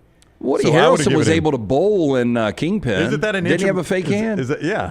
Is that an inch of my pinky right there? Just the tip? I'd give him just the tip. Hello again to Taylor and her Christmas editing. All right, before we go to break, a couple of our fine sponsors. One of those, Hemp Hill Services. 205-229-2090. That is the number you need to call. They are on standby. Adam, Chad, Andrew, the guys there. If you experience any issues in your home, whether it comes to plumbing, heating, or cooling, 205-229-2090 or hemphillservices.com. Also, our friends at ImageCraft, imagecraft.net is the website you're going to need to know. If you are any business that does a ton of printing, like car dealerships, mortgage companies, real estate offices, tax offices, banks, schools, pharmacies, you print a lot, you know you can burn through some expenses there, and they've got the low-cost printer and copier supplies from all the major brands: HP, Brother, Canon, Dell, Lexmark, Konica Minolta, Kyocera, Ricoh, Sharp, Xerox, and much, much more. They also deliver free all in-stock items in the Birmingham Metro and then ship free outside the area. You can see them in person in Trussville next to Pinnacle Shopping Center on Gadsden Highway, where when you mention the next round, you get 10% off, or just shop online. Code TNR10 online for 10% off at imagecraft.net. That is imagecraft.net. Print more, spend less with ImageCraft. Trash is next. Take the next round anywhere you go with official Next Round gear. Buy yours today at nextround.store. Twin Peaks is the best in the game. Here, you're in the red zone for every college rivalry and divisional matchup all season long. I mean, where else are the scenic views as good as your view of the game? Only at Twin Peaks, the #1 sports bar. If renting is putting a dent in your bank account, here's your sign from the universe that it's time to buy a new home. And who better to help you through the ins and outs of home buying than our friends at Mortgage Right. With Mortgage Right, you don't have to worry about becoming a short-notice mortgage expert because they do all the heavy lifting for you. They're trusted mortgage professionals, and they'll help you choose the right mortgage option and stand by your side every step of the way. Visit mortgageright.com/TNR to buy before renting runs you dry. That's mortgageright.com/TNR. NMLS 2239, Equal Housing Lender. Hey, there's nothing worse than waking up to a plumbing problem. Don't get caught in a flooded house. Call the guys at Hemp Hill Services. Adam, Chad, and the team at Hemp Hill are the only ones I trust to fix it and fix it right the first time. Hemp Hill Services does it right and always at a fair price. For all of your plumbing, cooling, and heating needs, trust the name that Birmingham has trusted since 1954. That is Hemp Hill Services. Call now, 205-229-2090. That's 205-229-2090. You could win a Cadillac CT5 or your share of $25,000 in free play and cash at Birmingham Racecourse Casino. The more you visit, the more chances you have to win. Play the latest, most exciting games around with fun bonuses and big jackpots. You can be a winner too. Come win your share during the Cadillac CT5 and $25,000 giveaway at Birmingham Racecourse Casino. Drawings April 5th and 6th. Located off I-459, exit 31, Derby Parkway. Must be 21 or older, must be present to win. If you're looking to expand business and inform the Next Round audience about your exciting brand, contact us. Send an email to sales@nextroundlive.com to be a part of the team and advertise your product to hundreds of thousands of potential customers on our ever-expanding platform. Join our existing partners in the fastest-growing media space, both live and on demand, and reach the most desirable audience for your business. Get information and more by emailing sales@nextroundlive.com, and one of our team members will work with you to take your business to the next level with the Next Round. We love the moments, the memories, the magic, the championships. So let's get more. More victories. More celebration. He's got a chance. It won't be caught. More unforgettable. More football. More of what you love. Just because you've quit going to the gym, it doesn't mean that you have to quit gym altogether. Dunaway, that is. With our Next Round podcasts open 24/7, 365, you can access gym anytime you'd like. While you may have done away with your treadmill routine, our version of Dunaway is standing by ready to get you back to your absolute best. Find all that lovely Jimmy D-led content on Spotify, Apple Podcasts, Google Podcasts, and in the podcast section of nextroundlive.com. This message is sponsored by Jimmy Crypto Inc. and Jimmy Crypto for President. Stop by the New York Butcher Shop and pick up the finest in certified Angus prime beef steaks and burgers, premium pork chops, ribs, and all-natural chicken cut to order just for you. Their chef-prepared entrees and side dishes are the perfect dinner-to-go choice for your family and are ready to heat at home. With a great selection of fine wines and desserts, the New York Butcher Shop is your one-stop dinner shop. 2 locations to serve you, Cahaba Heights and on Highway 119 in Greystone. The New York Butcher Shop, rare quality, well-done service.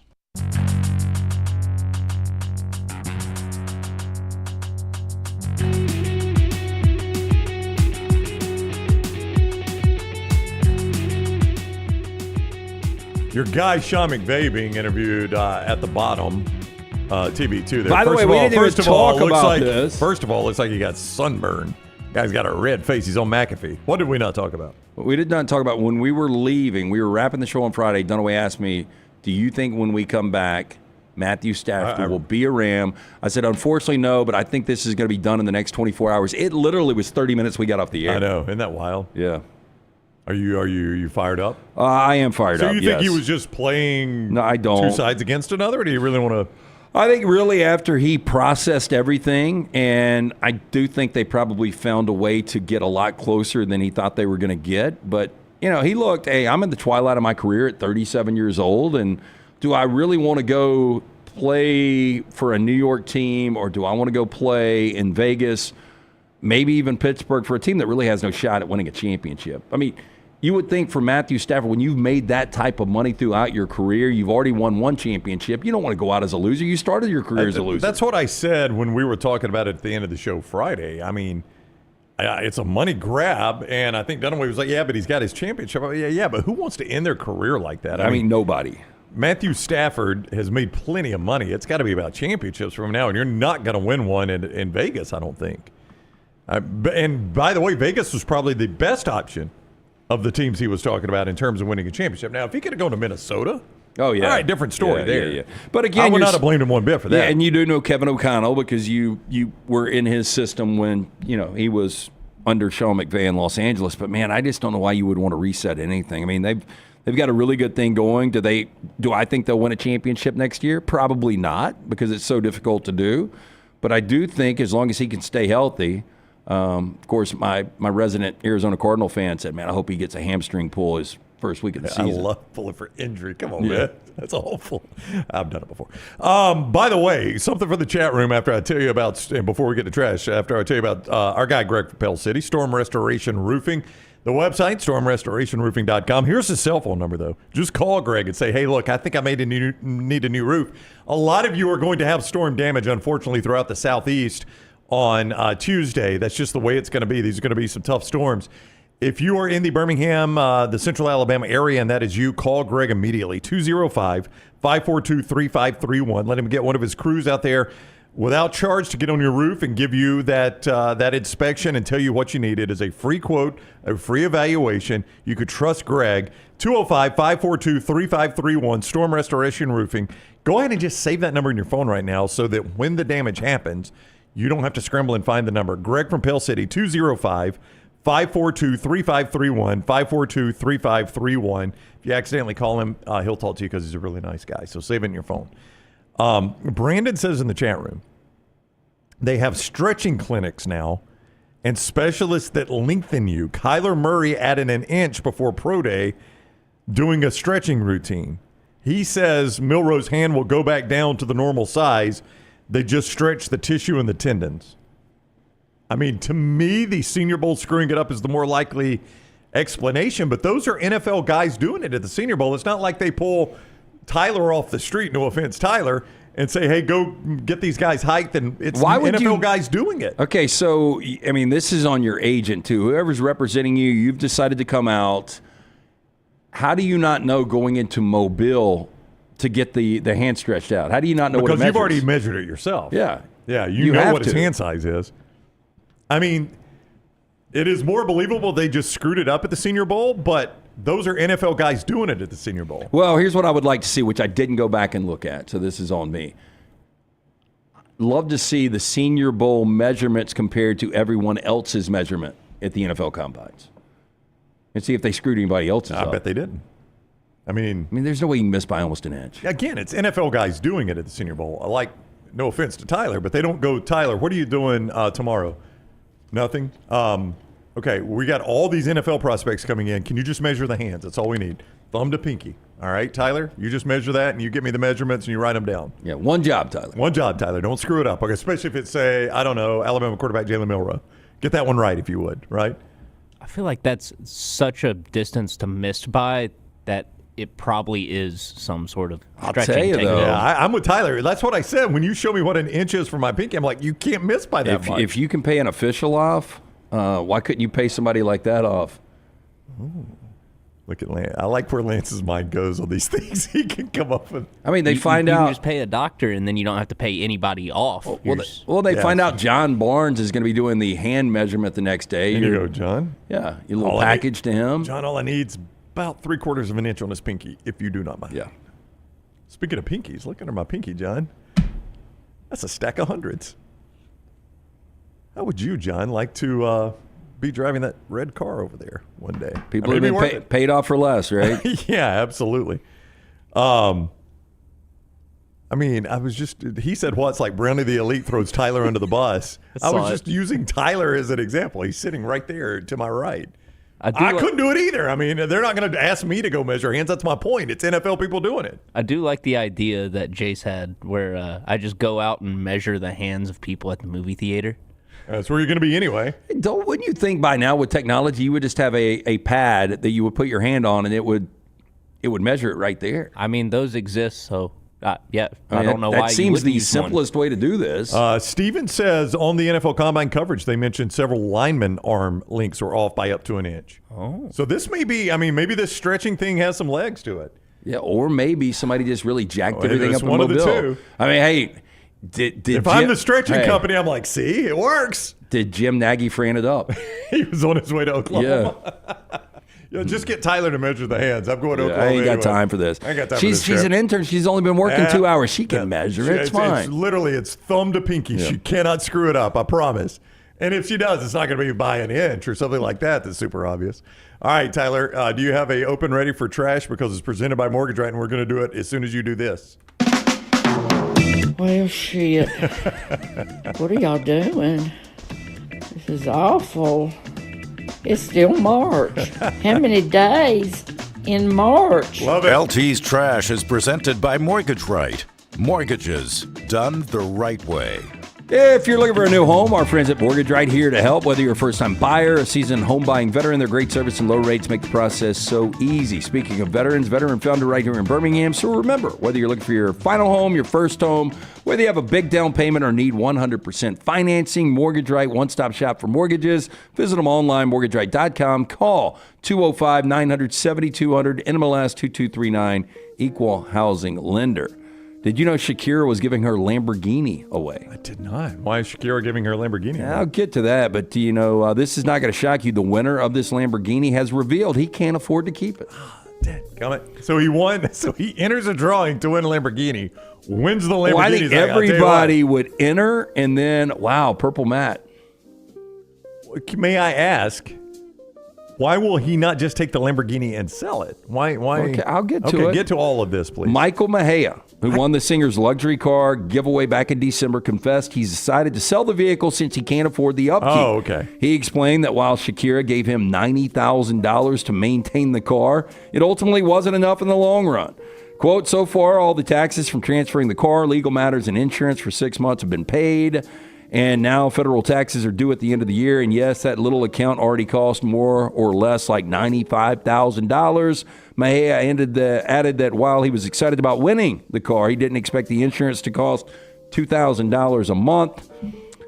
He went on to say, someone offered me, believe it or not, between $700,000 and $800,000, explaining that his friends are encouraging him to sell the car for up to $2 million.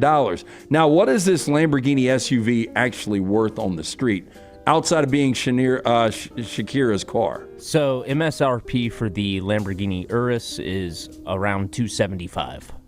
So they're just bumping this up to $700 or $800 because it was hers? I guess so. I'm not. I mean, really if she sure. comes in the trunk, I mean.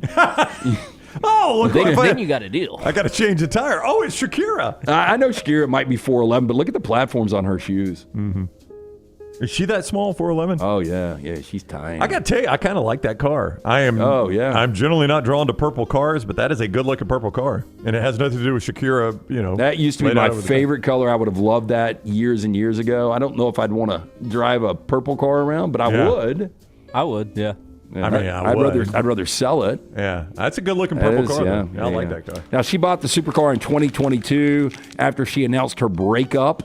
Quote, this car was a gift to myself as I began my single life, but I realized that what truly matters is human connection. Cars, clothes, material things, they don't transform us.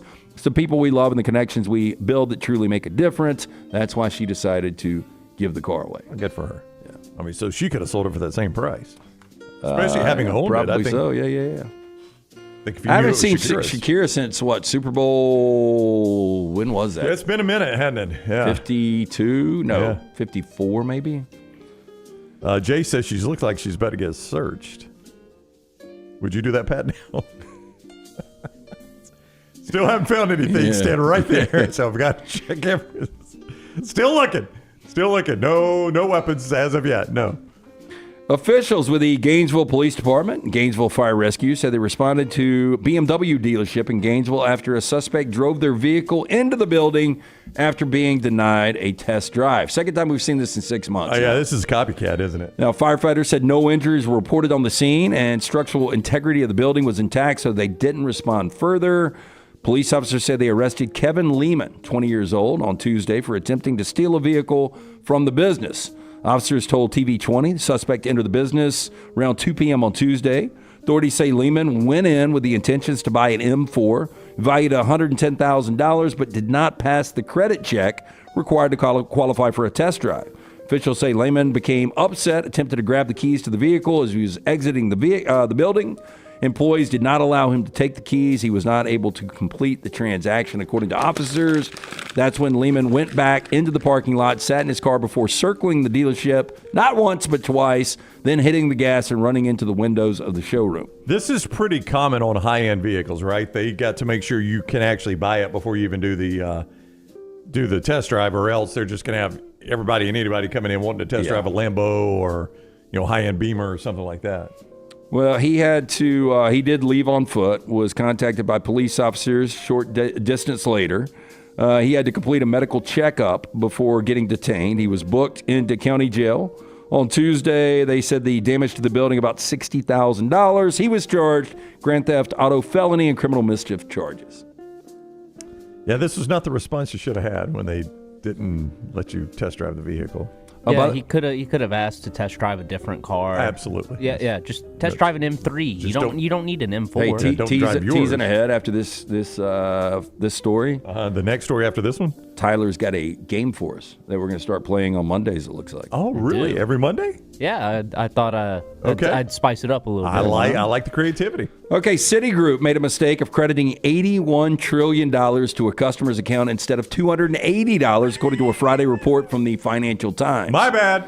A multi-trillion-dollar error occurred April 2024, was overlooked by both a payments employee and a second employee assigned to check the transaction before it was approved to be processed. Now, a third employee caught the mistake 90 minutes after the payment was posted, leading Citigroup to reverse the transaction several hours after it had been submitted per the outlet. Now, the value of the transaction far exceeds the gross domestic product of every country in the world, including the $29 million trillion-dollar deficit that we're in. It also surpasses Citigroup's own $147 billion market capitalization.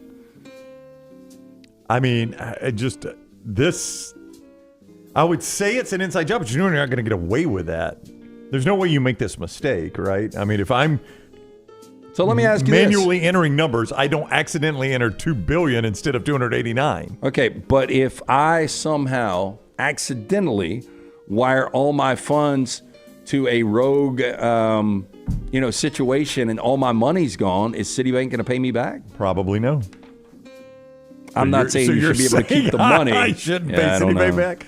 Yeah, I bet you're going to lose that one in court. Okay, it is the Monday mugshot game. Oh, I like Tyler this. is going to show us 5 different mugshots. Recently arrested for various crimes. We've got to guess what the crime is. Whoever gets closest or has the most guesses correctly will win the contest today. It's just me and you because obviously Dunaway is out. Yep, I've got 5 different mugshots, 5 different crimes. Do you want the list of choices? It could be beforehand. No. Yeah, let's see how we play it without the choices. And in future, if we want them, you could print them out. We could have them before the game. Alrighty, sounds good.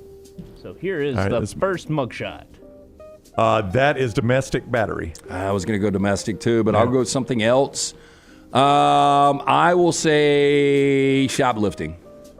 This is cocaine possession with intent to sell. Man. Okay. Wow, she kind of looks clean for cocaine. Got Drexel's hair from True Romance. Yeah. Wow, with intent to sell too. All right. Mugshot number 2. Oh my. I mean, I don't know. Some of these county sheriff's office websites don't have good pictures. Is this, the obvious question, dude, girl? Yeah, I don't know. To my knowledge, it's a woman. Okay. I am going to say very, very, I'm going to go dealing narcotics again. Yeah. Can we have 2 in one game, like 2 possession of cocaine with intent to sell? They're all different crimes. Yeah, it seems really, really calm, though. Yeah. I am going to say driving with a suspended license. Oh, that's a good guess. Thank you. But wrong, I'm assuming. It is. The answer is theft. Theft. I was going to say shoplifting, but you just said it. Mugshot number 3. I see a trend here. All right, Kentucky lost to Auburn. And this rabid Kentucky fan, I am going to say public drunkenness. Yeah, I was after the loss. I'm going to go indecent exposure. Yep. Hey, the scabs are from the meth, right?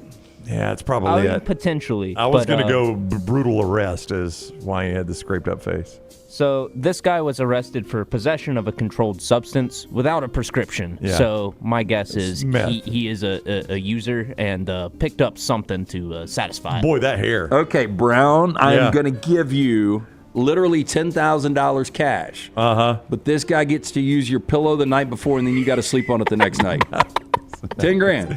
I don't think so. Not for 10 grand. I thought you were going to give me a price to wear that hair for a year or something like that. I'd rather wear the hair than for him to use my get pillow. to that point. Oh, I know. Yeah. What's a rough hairstyle? I mean, Tyler all over these hair. Wow. She's very happy. So this is not a big one. I'm going to go back to one I said earlier, driving with a suspended license.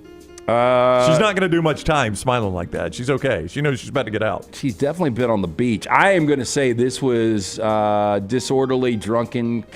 She was on the beach drinking all day and had the domestic dispute after the fact. Oh, no. You're very close. Close enough to where I want to Tyler? give you a point. Yeah, give him a point. Yeah. It's aggravated battery on a law enforcement officer. Oh, turn on a cop. I guarantee you she was drinking all day. You see that red tone where she got a little burnt on the beach? Or Yeah, I can see sitting the sunburn outside? now that you mentioned it. I thought that was just Photoshop. Bottomless mimosas on a patio. There you go. If you put all of these perps lined up, you would think that they were all together in whatever they did. You would think they made one big gang, one big dyed hair gang. Some weird cult or something. And our last one. Last mugshot here. I mean, once again. What did she do? I mean, she's got that, like, are you kidding me look like there's no way this could be a crime. I'm going to say she left kid in the car with the windows rolled up. Ooh. Charles says insurance fraud. I don't know which one he's talking about. Yeah, I will go. I'm going to go driving with a suspended license. That's got to be right one of these times. Maybe sometime in the future, but not today. Not today? It's not my day? This woman was arrested for dealing in stolen property. Oh, you never want to deal in stolen property. So again, you could add her to the list. They all look like they're from a common gang. They do. All the same hairstyle. Lance wins 1-0. Yeah, 1-0. Good win by you, Lance. That is Trash presented by Mortgage. Hey, we're in the month of March. This is when people start listing those houses. Buying season. Our friends at Mortgage Right here to help. Veteran founded here in Birmingham, offer loans throughout the country. While the area they serve may have grown, their commitment to Birmingham and veterans has not changed. Before you take the next steps on a new home purchase or refinance, talk with the team at Mortgage Right. No cost or obligation to find out what you qualify for. You get more information, go to their website, mortgageright.com. Call 205-900-7200, NMLS 2239, Equal Housing Lender. I'm not even sure which one he's talking about. It could have been many of them, but Jay says not sure what she did, but she did not do her makeup. I know that. That could have been any of them. I think it was number 4 that beat up the cop, yeah, but I'm not sure. I think it was number 4 on that one. I got to say, the dude was probably the roughest looking, though. Yeah. Yeah, with the Kentucky hair. fan. Yeah. That was a rough weekend for the for the Wildcats. Speaking of that, Tyler, get cuts 8 and 9 ready. We'll end the show with some reaction from over the basketball weekend. But first, I want to remind you, this hour is brought to you by our guy Sterling and Champy's world-famous fried chicken. Highway 280 right there in Alabaster, open for lunch right now. Swing by and grab a great lunch on those Mississippi Delta recipe tamales, the great po' boys, the great sides, the chicken fingers, as Jim always talks about. He likes those 2 big juicy breasts, and all the great drinks that Megan slings right there at the bar at Champy's world-famous fried chicken, champy'schicken.com. Ron Slay was on with us earlier, and I mentioned this. Here was Slay's reaction to his former team, the Tennessee Volunteers, winning in buzzer-beater fashion over the Alabama Crimson Tide. I know what y'all want, but I ain't gonna do it. I ain't gonna do it. I ain't gonna do it. Go Jamal Mason! Go Vols! Woo! Yes, I did. Yes, I did. Hey, man. March Madness. March Madness is upon us, people. March Madness is upon us, people. It just went down in Food City Center and Thompson Bowling Arena. Jamal Mason, who they said could not score, that's all I know. That's the great Rod Slay. He was a little pumped up after the game. A little bit, yeah. That's all I know. So obviously, Auburn had already won at Rupp Arena, and they had gotten a share of the SEC championship, but they did not know they had won the SEC championship outright until Alabama lost. And like many people, any buzzer beater is going to get a heck of a reaction. But if you're Auburn, you had a lot to gain from this buzzer beater. Here was their team on a bus returning from the flight. Or going to the flight. I don't know. Is this going to Scott? Do you know if this was going to the flight in Lexington? I think it was going to. Going to? I'm not sure. Yeah, I think I read that it was going to. Timing wise, it almost had to be going to. This is going to the plane in Lexington when they found out they were SEC champions.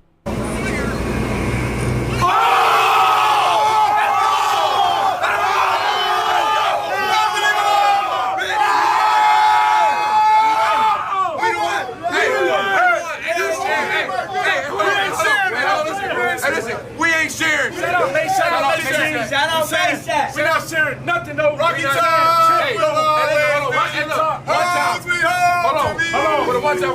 time. Rocky time. Rocky time is in. Thank you.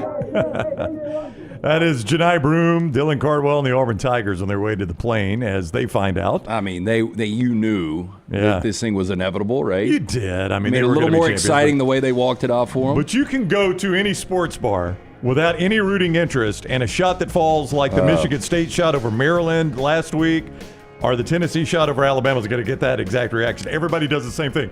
Oh! Every time.